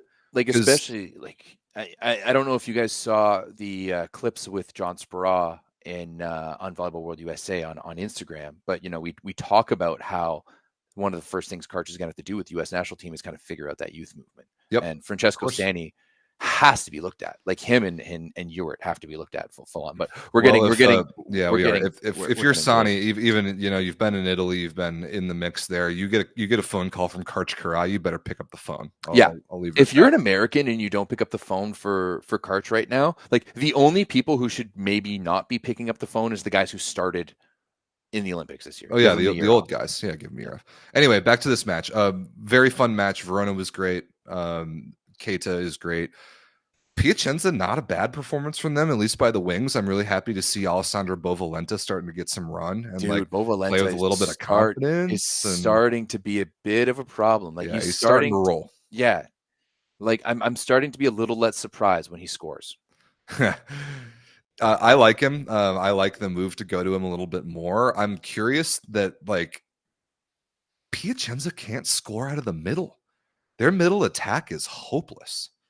In this game, it was terrible. I mean, Gianluca Galassi was negative. Robert Lenny Simone was negative. Fabio Ricci off the bench got 4 attempts. I don't know what's going on there between the Brizard and middle connections, but they cannot score in that area. But the Brizard and Simone connection has just never really hit. No. It has never really hit the way everyone was expecting it to. Yeah, it's too bad. We were expecting a little bit more of that magic, but I do think that I think this is the club situation really exposes Brizard's ability as a setter, as a ball slinger. And I'm not saying that he's not talented. I'm not saying that he's not elite, because I do think he is. But I think when you look at his overall actual setting ability, it's significantly lower than a guy like DeCecco or Christensen. I think he sets really well for the French national team. I think he has a lot of skilled hitters around him who know how to hit off of him, especially a guy like Chinese. But, you see that delivery where it's just maybe not as crisp and maybe not needed at where it should be as much for a guy like Robert Landy Simone. I think that's why Simone and DeCecco made it work, because Simone was like, I'm going to go here. And DeCecco's like, I'll get it to you. Yeah. Where I think it's not so much about Brizard's lack of setting ability. I think he might be the best athlete at the setter position in the world. Yes. And I think so I've been watching some baseline view from the Olympics lately, some volumetrics footage, and it the ball in Antoine Brizard's hands for France, it is a thing of absolute beauty. It is a complete work of art, the offense that he runs. It is as good or better than Benjamin Toniuti's offense, and he's an infinitely better athlete. I just think it's a system thing. He is just not in the correct flow, chemistry, system, vibe situation on Piacenza. 100%. But that's where I think there's that disconnect. Whereas once again, it's kind of that expectation for Piacenza, we're running this system. This is how I want my setter and middle to work, and that's not working for either of them. Right, it doesn't allow things to really open up for Brizard. Yeah, great game by Stephen Marr, by the way, 19 on high efficiency. So good for him, but not good enough for Piacenza. This was a great match. Yeah, I think we spent enough time on it though. As much as we'll wrap it up with this. As much as I was, because I'm potentially going to go to the Italian Cup and go watch. As much as I would have loved to watch Piacenza, I think Verona versus Perugia is going to slap. That is going to be a banger. So about Perugia, they donged Modena to get back to the Coppa Italia semifinal where they belong. The only thing I need to bring up in this game is that 1v1 stuff block that Bentara had to win the second set in overtime. That move was disgusting. Talk about opposites who are explosive. This is why, from the beginning of last year, there's a huge difference in the type of player between Wasim Bentara and Kamil Rykliski, who played for Perugia 2 years ago, and then Bentara came in to replace him last year. I've been so high on Bentara because of the explosiveness and because of the ceiling. And that block move that he made to win that second set, I think I watched it about 25 times on loop. I could not get enough of it. He is so dynamic that you reach a higher point as a team when you have a guy that has those physical capabilities on the right side. Yeah, I've seen a little bit of just video of their matches from baseline and from a phone. And when you see it proper like that, you're like, oh shit. Wait, He's really a guy who, dude, as you get to know, go in person and you get to see him play in person. I cannot wait to hear your experience about that. yeah, because he's definitely a guy who, as you remember, it's not that I didn't think that he could be good in the SuperLega. I just didn't know how much of an upgrade he would be from Herrera, and he has been a significant upgrade. He has surpassed my expectations fully, and yeah, it's fun to watch. To touch on another one here real quick, Lube going toe to toe with Milano. Yes, this is a good match all as well. the way. Farrah Riegers has to be a guy that, man. 32 points. He was 31 for 57 with a block in this one. Just get no help. His next highest guys are like Jordan Schnitzer, actually having a really good year in Italy. Been really happy. Playing great. I'm happy for him. Well with 11, and then Yassine Louetzi also with 11. So they're just putting it up on a tee. Riegers was out there playing t-ball, just swigging away. On the other side, Lube with a really nice, varied offense. Yes, really spreading it out nicely by Bonifonte. Yeah, and so it's funny. Lube's Italian Cup history the last few years, not good. No. This is their first time back in the semifinals since they won it 4 years ago. The last 3 years, they've been upset in the quarterfinals by Milano, and Monza in that order. And now they finally get back. So, yeah, good for them. I will say, if it weren't for Nomori Keita having the season that he's having, I think people would be talking a lot more about Farrah Riegers as the potential MVP of the league. Because, like, speaking of, like, what would happen to Milano if you took him off the team? Oh, God, they would be, like, you might have to bring in the R word. They are bad elsewhere. Yeah. And kind of a conversation that I want to have that relates to some other SuperLega teams, one in particular. When are we going to realize, global volleyball community, Italian general managers who are out building rosters, when are we going to realize that Father Time is undefeated? Father Time is undefeated. Why are you building teams around, anchoring teams around geriatric outside hitters? Why do we keep doing that? Matej Kaziski is not the player he used to be. I love him. He is a Hall of Famer. Why are we building a team around him at age 40, 41? It doesn't make sense. It's the Ivan Zaitsev, Osmani Juan problem for Monza. We need to stop doing this. Yeah, I fully agree with this. And I think, once again, this is why Poland is so much more exciting this year than the Italian league, because it's really, really difficult to watch these older guys just continuing to get all the big contracts. And you've got younger, exciting guys who aren't able to do it. But it's also like, yeah, I don't know. It's an interesting one. Yeah. I will say, Rob, one of my notes here is that Adis Lugumzia needs to be better. Right? He can't be going 8 for 22 with 5 errors. Yes, that's bad.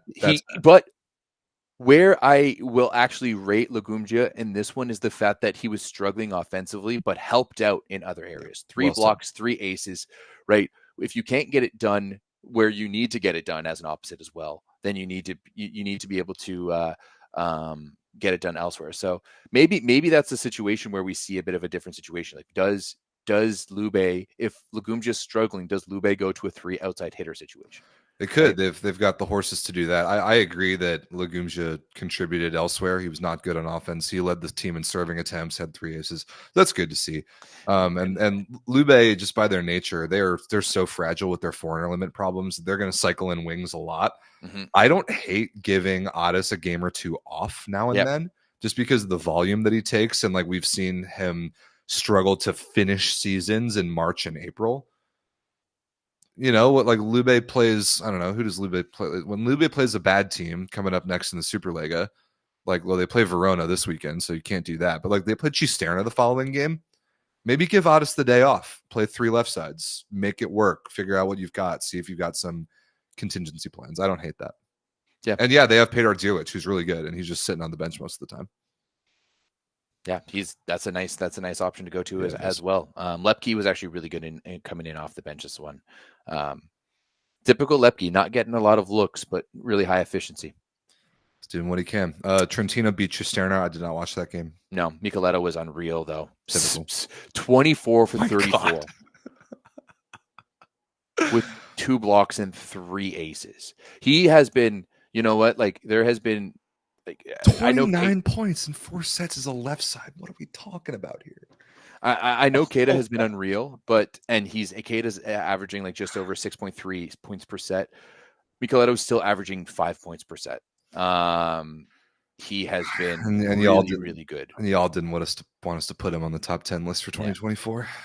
Ferry Rieger's up there at 4.98 points per set as well. That's too. So he's just about to break that 5-point mark as well. Real quick, Women's Italian Cup, those quarterfinals also took place, and it was exactly as you would expect. Exactly as you would expect. Conegliano donged Vallafolia. Novara donged Busto Arsizio. Malonza donged Chieri, which I don't know if I would have totally expected. I think Chieri is good, but that was a nice get right game for Malonza. And then Scandici beat Bergamo 3-1. So the Final Four there is very much what we would expect. That'll be the second week of February that they play the semifinals and final there. So we got a while to stew on that particular game. I was looking at Lega Volley Femminile results over the past 2 weeks, and I saw nothing interesting because Conegliano and Malonza were out in China for Club Worlds. Yeah, and then also because of the cup too, there wasn't anything happening as of recent. Yeah, no, pretty much the same for me too. I have been watching Chieri a lot. You know, everyone's wondering if anyone wonders why there's a lot of Avery Skinner content out there. Because A, because she's awesome, but then B, too, because she's one of the few Americans playing in the Italian league. But yeah, this one for me was one because it's one that I kind of watched a little bit. It was definitely one that Malonza started to look like Malonza, you know, in a good way. Like Agonu was up there and she was efficient. Miriam Silla was swinging away. Dalderop, who was really good at the beginning of the season for them and kind of fell off a little bit, was really good too. Like this is the Malonza that, and once again, this is a Chieri team that causes some problems for teams they're good from like Novara and Scandici. I would think that they're maybe the fifth best team in the league, at least, if maybe not the fourth, depending on how they are versus Novara. But yeah, that output from Milano was actually pretty good, and it was honestly the only match I really watched. Yep, same here. Malonza does get Novara this weekend, so that's a nice test to see if they can kind of keep that form going against another good team. That is all the women's Italian ball I watched because I was, they didn't play much, and then Conegliano was busy donging everybody over in China. Yep. So we have a couple SuperLega regular season rounds to catch up on. We already talked about a lot of the good teams that were all playing in the Coppa Italia quarterfinals. The thing that I want to point out to everybody here and just to keep your eye on, I think it was kind of a foregone conclusion for everybody coming into this season that Grottazzolina was going to get relegated, like the new team. And on paper, they should, and they still very well might. However, Grottazzolina's gotten 7 points in their last 3 matches. They swept Monza. I think they swept Modena, or they beat him in 4. They beat him in 4 for 3 points. And then they took a point off of Verona, losing in 5 the last game out. Grottazzolina and Monza are tied at the bottom of the standings right now. The R word is in the conversation for Vero Volley Monza, who by the way, is playing in Champions League, and they just lost Ivan Zaitsev. Ivan Zaitsev is gone. He is transferred off to the Turkish league to play for Galatasaray. So now their outside hitter problems that have already been bad have just gotten much worse. Yeah. Right now, Monza does have the advantage because they have 4 wins compared to just 2 for Grottazzolina. So it's that point differential that's spreading them apart. But yeah, I fully agree. Like, are we going to see? And it would be a little heartbreaking, to be perfectly honest, if like Monza were to get relegated based off of what they did last season. That would be very bad. It would be heartbreaking. It would be a little heartbreaking for sure. It would be bad for the game. Clearly, they have a good club with resources, and they just put together a terrible team this year. But I do kind of enjoy the relegation race getting a little spicy, and I enjoy bad roster management, bad roster construction getting punished. And this is bad roster construction, and it's getting punished. And I feel bad for my boy Taylor Averill, because now that Zaitsev is gone, he's going to end up sitting his ass on the bench because of foreigner limit problems. They're going to have to play 2 Italian middles. That's the only way, because Juan Terrain is still hurt. They're going to have to play 2 foreign left sides, a foreign opposite, and a foreign setter. They're going to have to play 2 Italian middles and the libero. And Averil's going to find himself on the bench. It sucks. Yeah, you're right though. You're very right. Yeah, that is. And yes, Monza is undefeated in a dog shit Champions League pool. That's so stupid. Their pool is so bad. However, to Monza's credit, they did give Ivan Zaitsev a nice little farewell with a 3-2 win over Lube in his last game. So that was kind of nice. Yeah. Good thing nice too. them, they hadn't won that match. Good thing, it would be a dead last in the league. Yeah, that's a wild race there, because even Padova only has 4 wins, right? And then like there's not that much separating 7th from 12th at the moment. Only 6 points. That's 2 wins. Yeah, normally in the SuperLega, there's a big divide after Team 8. Mm-hmm. I think this year there's a big divide after Team 6. I think it's a pretty clear top 6 and I think there's 6. a pretty big divide after Team 2. Well, there that's honestly where I think the line is. 100% because is. If you're telling me right now that you 100% expect Piacenza to completely dong Grottazzolina, you're wrong, because I have no confidence. Like almost anything underneath that, like Grottazzolina might be just doing it just based off of pure piss and vinegar, but still, like they're still doing it. They are kind of doing it. They're getting a little bit hot. So good for them. I'm trying to look at this. Honestly, though, when you look at that Everett League with who they've been picking up in the off season, things are interesting. Things are getting interesting. Run around big money over there too. Yeah, if you didn't hear the news as well, not only did Zaitsev go to Galatasaray, Irvin Ingapet officially showed up to play for Fenerbahce. That's been known for a little while, but it's official. He is there. He's going to be suiting up. So there's definitely some solid foreign talent going to Turkey, and there's lots of rumors about even better foreign talent going there next year. Is there any of these like SuperLega regular season games, Everett, that you wanted to spend some time on? No. For me. I haven't really. I watched a couple, I really and talk about it. Yeah, nothing jumped out except that like activity at the bottom of the standings. Nothing on it from my end either. All right, shall we hit the PlusLiga? Let's do some of that. Let's let over the PlusLiga. There's been interesting results. Which one do you want to discuss here, Rob St. Clair? As we have the standings here.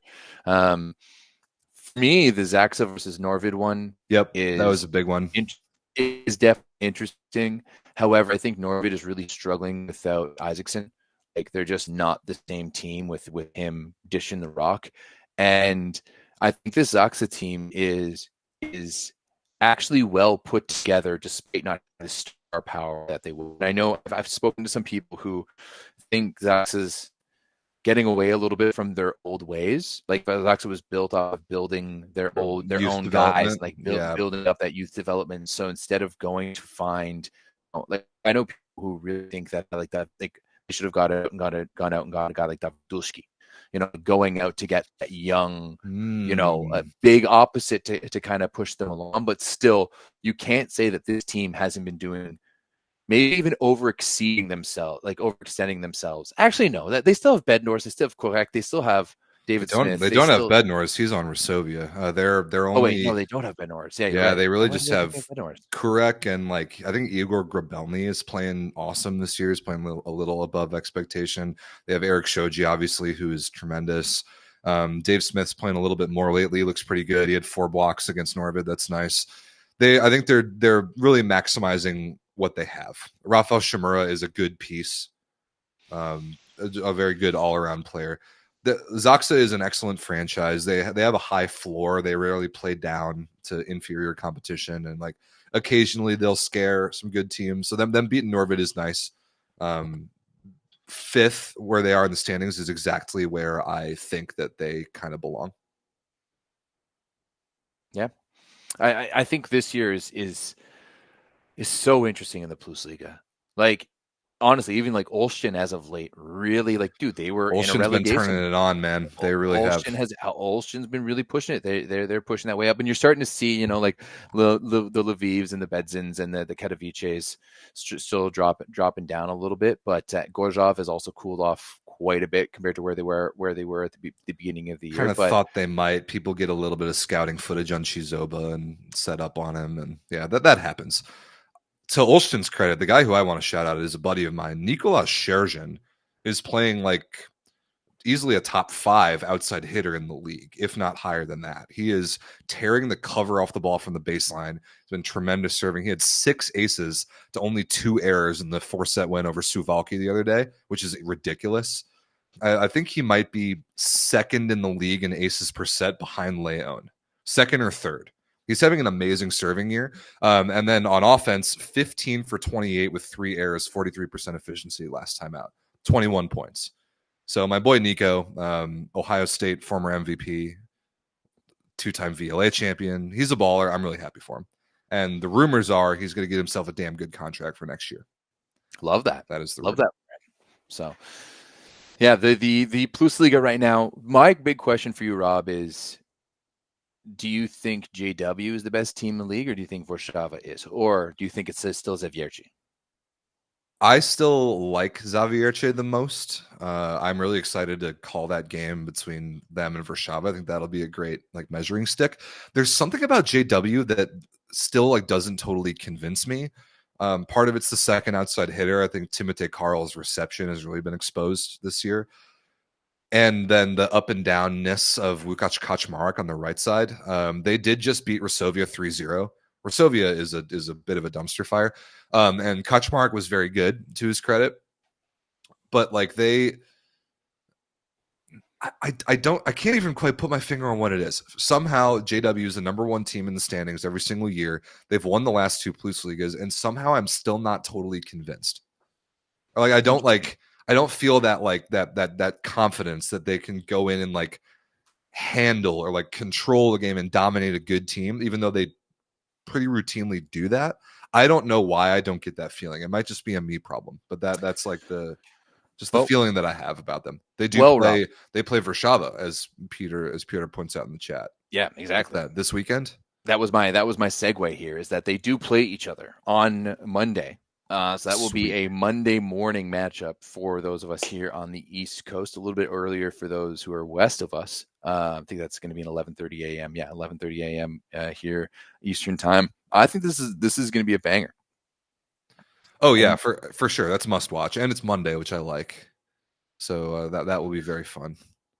Yeah, excited to dive back into the PlusLiga a little bit more in the new year.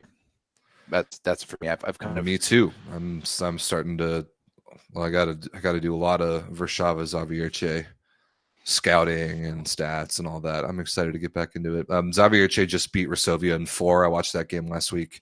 Karol Butryn was awesome, but Bartosz Kfolek was even better. Listen to this line: 14 for 19, 1 error, 68% efficiency. How many other, we say it a lot, how many other national teams would be so thrilled to have a guy like Bartosz Kfolek? So honestly, so many. Like pretty much all of them. Pretty much all of them. Yeah, that is just unreal. Actually, I thought Aaron Russell was actually pretty decent in this one too. Or wait, no, which one was the one that I thought was actually good in? I don't know. What do you mean actually good? No, like where he should have been the MVP. There was one recently where he wasn't named MVP, and I was looking at the stat sheet, and I was like, oh, like Fat Ron was. Oh, I think it was against Lviv. Right. I didn't watch that game. I don't need to watch Barcom Lviv games in particular. Yeah, I don't know. Maybe it wasn't that one. I don't know.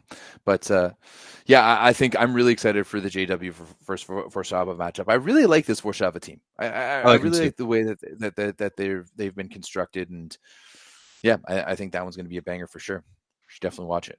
You should watch it. So we'll keep an eye on that. That's kind of all I had from the PlusLiga. It was a lot of dongs and a lot of 3-1s the last 2 weeks. But then, we got some good matchups coming up this weekend. Norvid versus Stalnissa tomorrow is actually a sneaky good game. Yeah, I expect Norvid to get back on at least 2 out of Isaacson coming back. So still going to see if Norvid is going to be able to continue at the clip that they've had, because, I mean, Patrick Inda has been absolutely ridiculous. Okay, I was just looking at when the Polish Cup is. They've still got like 6 weeks. That's February 18th. Polish Cup quarterfinals really? for Norvid. So they've got a lot of time to maybe get Quinn back in there. So that's good news. If it was like in 2 weeks, there would be no chance. But hoping for that, just for the quality of the game that would be. Yeah. Patrick Indra is still leading in scoring. He's averaging 5.5 points per set. Next high up is Bartosz Filipiak at 4.7 points per set. So Indra just out there. And then once again, that just puts into context how crazy of a season Kate has been having in Italy, averaging 6.3 points a set. It's insane.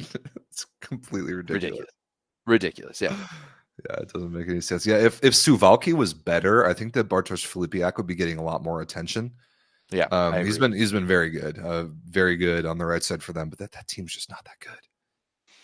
No, you're right. You're very right. Of like relevant teams, when you look at like you have Abadapur actually sitting at 4th in scoring for the PlusLiga. He's averaging 4.2 points per set, 420, 420. If you had that on if you put some kind of betting odds on an unbelievable Milad Abadapur season preseason, you'd make a lot of money. Yeah.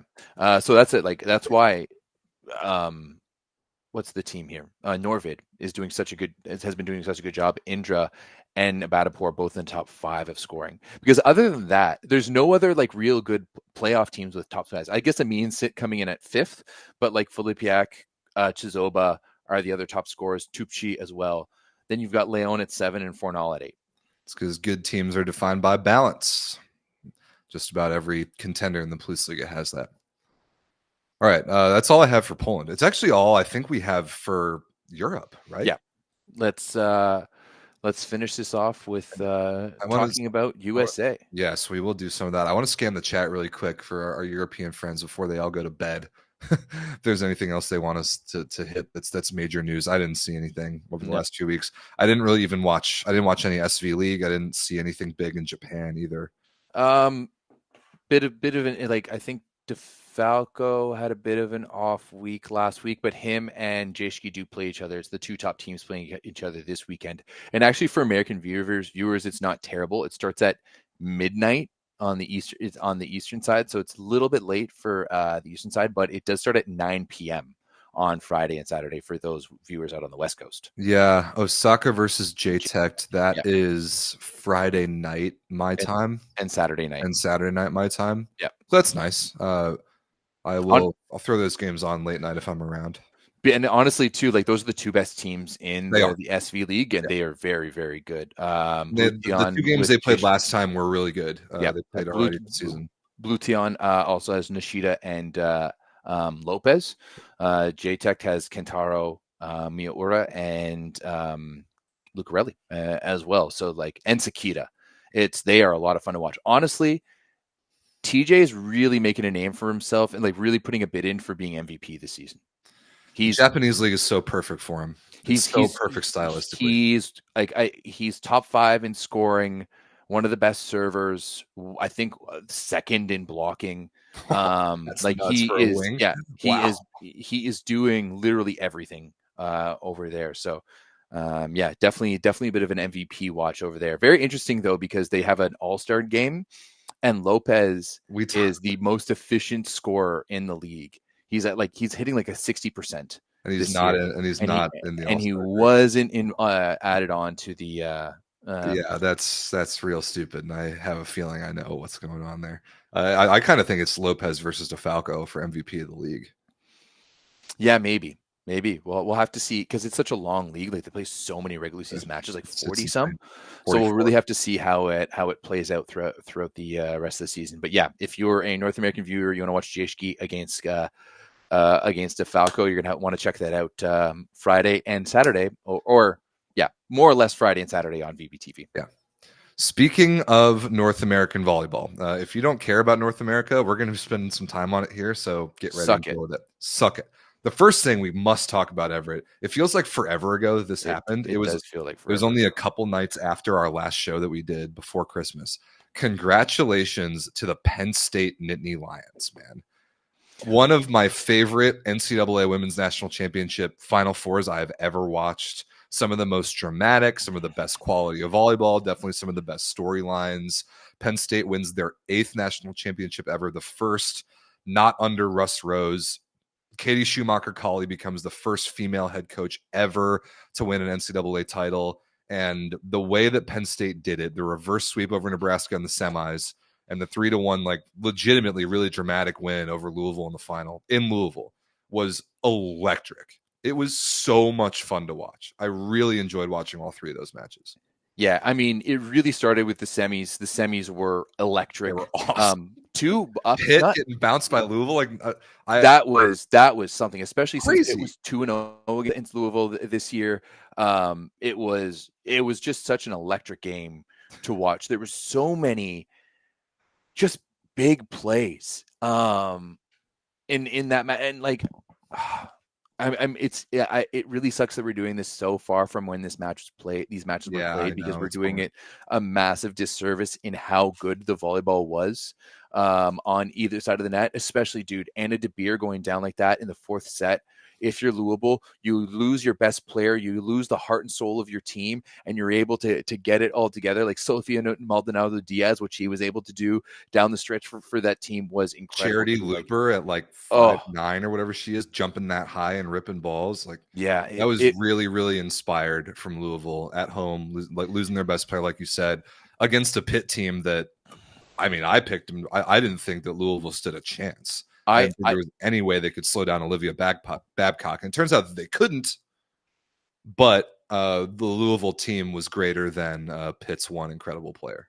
I do think, though, watching Olivia Babcock, that she has international potential. I would really refrain from putting her up there with the really elite players, but I think she has the ability to start for the U.S. women's national team as their starting opposite. I completely agree. I think the player comparison that comes to mind for her, actually, for me, Everett, is Kira Van Ryk. Is that crazy? No, I don't think it's crazy at all. I don't just know. In style. Kira's more polished at this point in her career. Yeah, but of course. With the arm, the jump spin serve, which I really like. She's just big. She just moves really, really well, and she jumps really well. She's big and she's physical. She's got a good arm. She creates some really nice angles, especially out of the back row, and that's something that, like, American volleyball does not produce that enough. No, like, she has that ability to hit the bick and the C ball at an elite level. Dude, her numbers, this is crazy. 4-set match, 33 for 65. Yeah. In that, they just fed her. Unreal. 34 points. Crazy. Yeah. So she did everything she could, but Louisville was better on the day. It was a pretty inspired team performance. And then the other semifinal was just as insane. I mean, how many match points did Nebraska have in that 4th set over Penn State that Penn State fought off? Unbelievable. Crazy. That was ridiculous. I remember I was gonna crack myself a beer earlier, and I cracked it at like midway through the 4th set. And Sam was like it was so late at this point because this match was being played until like 12:30 at night too. And Sam was like, "What are you doing? Like, you're about to go to bed. Like, this game is almost done." And I'm really glad I did, because it was so, like, remember we talked about it too, about how much it meant for Penn State, and in those moments you could tell just how deep they were digging. And I want to say on the flip side, because like as good as Jeff Merzick was, she was fantastic. Incredible. She was incredible in both matches all season long, but it was really Caroline Juravicius and her ability to step up. She was huge for them in the end of the Big Ten season as well, and it's why they ended up being co-champs of the Big Ten. But Juravicius' ability to step up and be an option for this team on top of Merzick was incredible.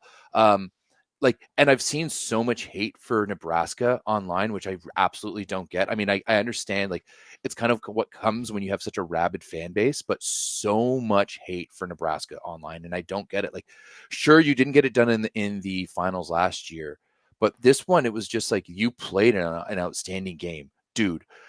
Andy Jackson's numbers, incredible. 19 for 27 as a middle. She led the team in scoring with 21 points, or sorry, second in scoring with 21 points, or 22, if however you want to do stupid American They do scoring. halves of the stupid 3-man block thing. No, terrible. It right? sucks. It sucks. Just watch hands and see who gets the block. It's not that complicated. Yeah, it's not that hard. But still, 22 points is a middle. Yeah, 19 for 27.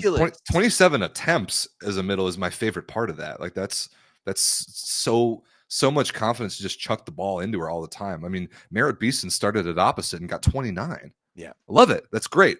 So yeah, Jackson was awesome. The thing I can put my finger on a little bit of why Nebraska gets a lot of hate. Part of it's the fan base. I think a lot of it comes from how they walked into the gym last year against Texas in the national championship game and just expected that match to be handed to them on a silver platter. And then it was not, because Maddie Skinner was the best player in the gym.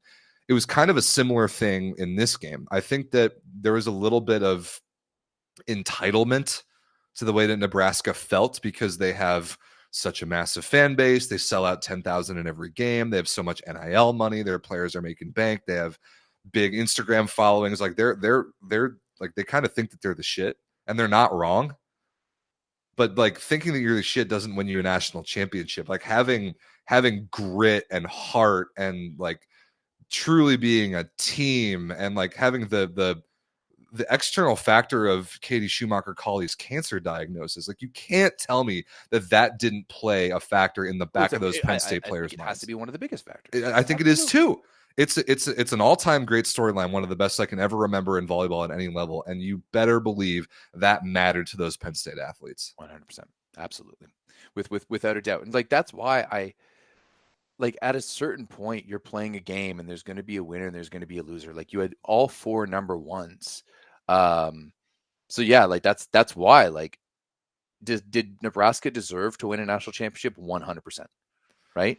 Did they do? I think up until that point, they did everything they needed to, and they lost the game that meant that they'd be in there. Did they deserve to get there? 100%. But just because you deserve it doesn't mean that the other team doesn't deserve it as well. It's why volleyball and sports in general are played on the field and not on paper. Because I myself said that I thought that it was going to be a pretty much guaranteed Nebraska Pitt national championship game, and I was wrong on both.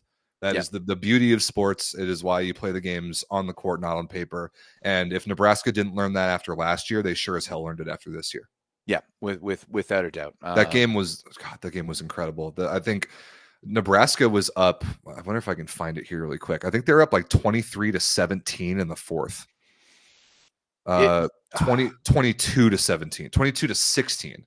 Wow. 22-16 in the fourth, and didn't get that done. They lost 28-26. And as we kind of talk about the final now with Penn State beating Louisville 3-1, Jess Merzick was a monster. Just a woman completely on a mission, refused to be denied. 29 for 73. 73 attempts in the 4-set national championship match at the left side. And she gets set a lot in the back row too, both on the right and in the middle. But 73 attempts and to hit 315 is insane. And it's just like pure will, pure just like refusal to be stopped from winning a national championship. It was amazing. Yeah, it was a little bit of an anticlimactic game, like especially through the first like not that the first set wasn't interesting, but like that second set, like I thought the game was going to take off after that second set. And I actually thought first that Penn State was just going to sweep the match. They were in control in both the first and the second. Yeah, well, they won the first barely, and then the second went to 34-32. So I was watching this match on YouTube, thanks to the members of our wonderful Discord, because I wasn't able to buy it. So like someone was able to find me an illegal stream on Discord, and I was watching the match while sitting for my plane. I also took a really bad tumble the day before, and you don't know this, but I slipped on ice, and bro, I couldn't move for about a week because I slipped on ice and like basically like landed on my back, and it was so bad, and I like couldn't move that like a good Samaritan like helped me walk to the clinic, and I had to get these painkillers, like basically opioids, and because I was sitting and flying to Seattle, I had to take these opioids before getting on this flight, and then may have had a beer or two before the flight too. And that mixture was, I was in a daze land while watching this match where I was like actually like cheering out loud a couple of times, and I got like bad looks. But this second set was incredible. It was awesome.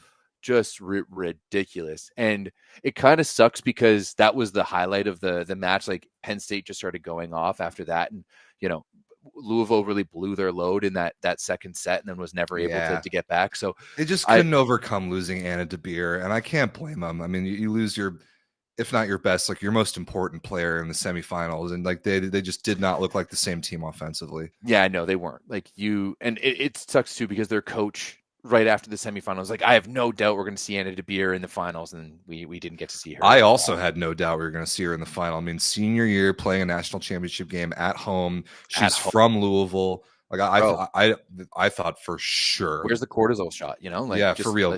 Give her something in that ankle. Like, figure it out. I was very surprised that they didn't. Yeah, they didn't make that work somehow. But like, I'm happy that we got that drama in the second set, like that 34-32 banger. Like, that's what that championship match needed, because it was on ABC. It was on huge like national television in the States. It did amazing numbers, and I'm glad for like the bigger picture that we got that drama. We got that like electricity. Yeah, it was like honestly great, because after like I got off my flight and it was a match like 9 a.m. in Seattle, and I went to a restaurant just near the airport with Sam's parents because she was flying in on a different flight, and we're at the bar, and it's Sunday night, so it's NFL Sunday going on, and in between matches they're going to sports center and they're showing volleyball on TV. Awesome. Yeah, there's actually a clip somewhere of me like sitting at this restaurant and somewhere in Seattle, and I look a little messed up. And they sent it to Sam, and I just like look at the TV and I'm like, hey, look, volleyball. Hey, I just stare off with this content face because I'm high on opioids. I did not know this story. That's an amazing viewing experience. Oh, yeah. Great point. DeBeer needed whatever Magic Malone's did on Oral's ankle in the Champions League semis last year. 100%. That is exactly what she needed. Great point. Yeah. Two other players I really want to shout out. Izzy Stark is one of the best freshman setters I have ever seen. But we said this about Ella Swindle last year too for Texas. I didn't say that about Ella Swindle. I was harsh on her because she wasn't jump setting. Like, Izzy Stark she's really skilled, obviously. She's very physical. Like the one hand balls that she was given to both wings, that's like just like plays that you don't see 19-year-olds make. No. And then the mental side, obviously, like the being the conductor of that team and giving the ball to Jess Merzik when she needed to, but keeping other teams honest and just having the Louisville blockers on skates. I was super impressed with her. And then Jillian Grimes at libero was sensational. Yeah, I went toe to toe with Lexi Rodriguez in the semifinal, who is the best libero in the country. On the Izzy Stark side of things, I really like how she manages her team and understands like the hot hand, right? Like, you had Jess Juravicius being unreal for you in the semifinals, and she just wasn't quite there in the finals, and you kind of dial back her volume a little bit. You go with Merzik, who you needed to go to a little bit more. So yeah, it'll be really interesting to see this Penn State team evolve, because from what I understand, there hasn't been a lot of Penn State players who have hit the transfer portal, which is not the same to say for some other teams. Yeah, that's true. They do lose Merzik to graduation though, so yeah. That definitely, and Cameron Hanna, I believe, was also a senior who got the championship winning kill. So I think that's their two starting left sides. It's gonna be tough to replace. Maybe they hit the portal and bring people in. All you need to do to create demand is win a national championship, and people will come knocking at the door. Again, congratulations to Coach Katie Schumacher-Cauley to not only be the first female to win a championship, but to do it like literally mid-cancer battle is one of the greatest stories I've ever heard. You can't say it enough. It needs to be like one of those ESPN stories. It's incredible. I hope that it's a 30 for 30. Like they got some good footage and make a little thing out of it later on. It was awesome. Also, that caps off like literally the most popular NCAA women's volleyball season of all time ever.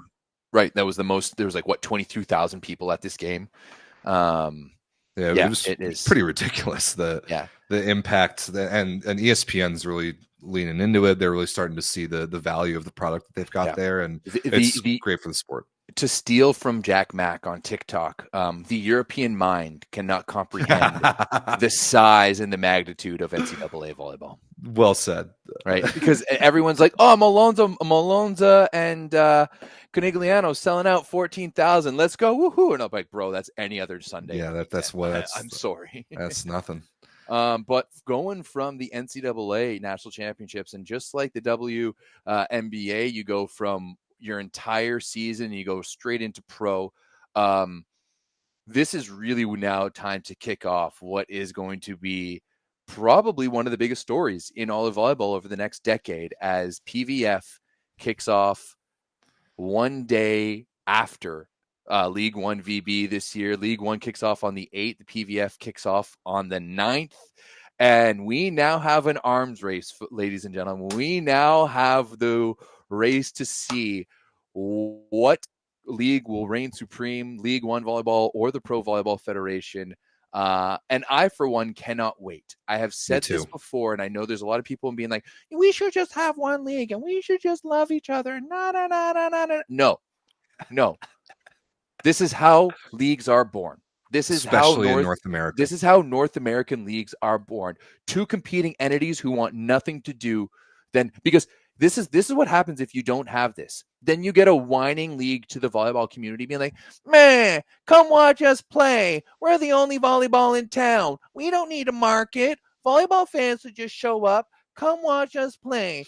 Wah. But now, because we have two leagues, all they want to do is beat the other guys, especially in Omaha, where there's two of these teams, right? There's two in Atlanta as well. And two in Atlanta as well. So yeah, it is going to be fire where both like everyone in these two organizations cares is being better than the other. That's as American as it gets. And 100%. I love it. It's so good. It's going to be so good down the line for whichever one ends up coming out on top is that the winner will be born out of competition, and that will 100% be good for American volleyball in the long run. But it's going to be fascinating to see them play side by side in the same portion of the calendar. And not obviously ever we're curious about the encore, like the caliber of the teams, the players that both leagues have brought in. I think it's no secret that League One's talent level dominates the PVF's talent level. I don't think dominates. I don't Bro, think I was looking at ridiculous. some of the rosters for League One. It is going to be incredible. It's legit. It's like the names on paper, the teams they put together on paper are very legitimate. And we've actually had a lot of big NCAA names that just graduated that got signed to League One teams as soon after, including some, like Jess Merzick in particular is a great example from Penn State. She got drafted into the PVF draft, and they do a draft. Drafts are cool in American sports. I like that they do that. I don't think the draft is totally organic. I think it's a little bit, I would say, staged. That's okay. At least they're doing it. I'm pretty sure Jess Merzick was picked in the last round.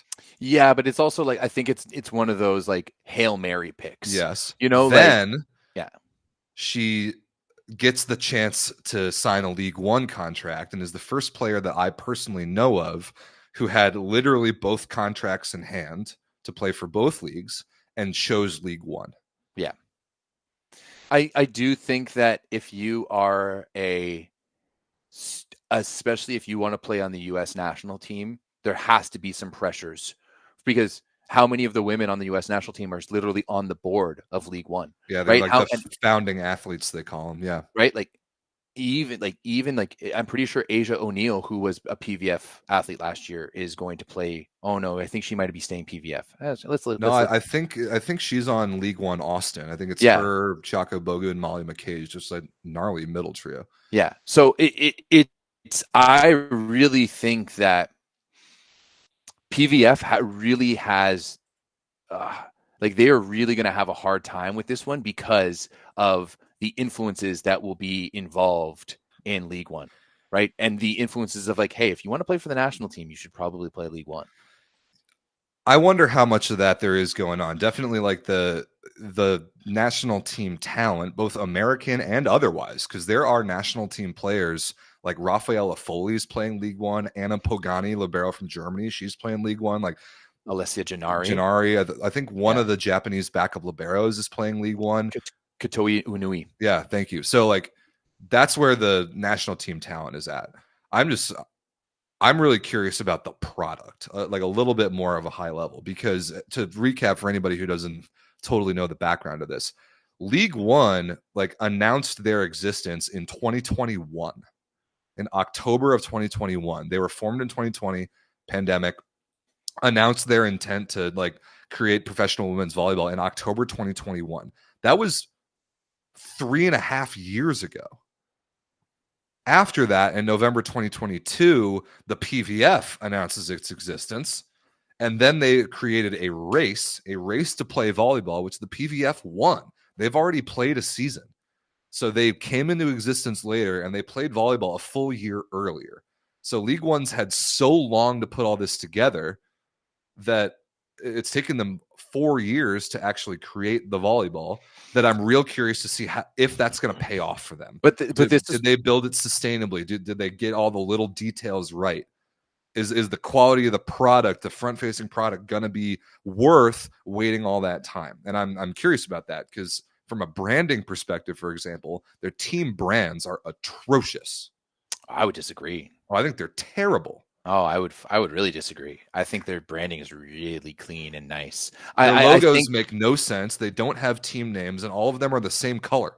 They're all dark blue and some other accent color. But I think we're going to see that. The same. I think we're going to see that change a little bit, though. You know, but this is once again where the big conversation is between how these two different leagues are being run. So PVF is a traditional North American league. Yep. Right. You've got the teams; they play each other week in, week out. You've got home games, you've got away games.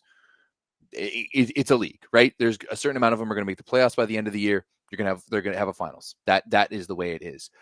And you have independent owners who own the teams. Whereas for League One, part of the reason it's taken them so long is because they have been purchasing juniors clubs. That's right. So essentially all of these teams are going to have like a junior system and a development system and along with them. And the goal is to be able to create essentially a European style system, but for volleyball, which I absolutely love. I think for volleyball, I very much understand the PVF direction, but I'm very much intrigued by the League One model, because I kind of love the European model. I wish we would have it in North America. Imagine if we had a tiered hockey, like a tiered system for North American hockey. How sick that would be. Be pretty sick. Like, that you can move up and down. That would it would make it so relevant in places that actually care about the sport. And that's kind of what I want to see from them. So to me, like, I think like the Utah Hockey Club, for example, is a good showing where like you don't necessarily have to start with that strong identity, you know? And as long as you're putting together a good product and you're able to showcase it well, and I think that's what League One, that's going to be the big quote. I don't think there's a question about the product. When you look at these lists and you look at the athletes who are going to be playing, definitely a question about the product. The product is way more than just what's going on the court, than just the players that they have. It's the marketing, it's the media, it's the broadcasting, it's the format of the league, it's how it's consumed. So where I was going to say is that like that's where my question is. Exactly. My question is like in terms of product on court, are the matches going to be good? I think they will be. I think they're going to be probably. I think they're going to be really, really good, especially once you start getting like you're looking to see how like Houston and Austin are going to have a little bit of a regional rivalry going on there too. You know, like it has that ability, but can they do what the PVF failed to do? And this is where I don't think waiting the time for League One is actually going to be an issue, because PVF didn't capture that market last year. PVF didn't go out and wow everyone with the product, and much for the reason that you said, Rob, and we talked about it at extensive lengths last year, that the broadcast was below par. The overall outlook in terms of social media and communication was very average at best. You know, like a lot of school programs have a better, you know, like most Division I programs have a better process than that. So how is League One with their better product on court? Can they dominate in that area? And I will say, by how much they've been doing on social media leading up to this, everything, that I have a feeling they will. Yeah, that's what I'm the most curious about. And how do the people consume it? How do the people perceive it? What's the excitement level? What's the energy level? What's the engagement like? That's all the big like sports business stuff that you and I know a decent bit about by now, especially as it pertains to volleyball. And then there's just the market overlaps too. I mean, we mentioned both leagues have a team in Omaha. Both teams have a team in Atlanta. The PVF then has San Diego, Grand Rapids, Michigan, Vegas, Columbus, Ohio, Orlando, Florida, and then the new team this year is in Indianapolis, while League One has those two Texas cities, Houston and Austin. They have Madison, Wisconsin, and then they have Salt Lake City, Utah.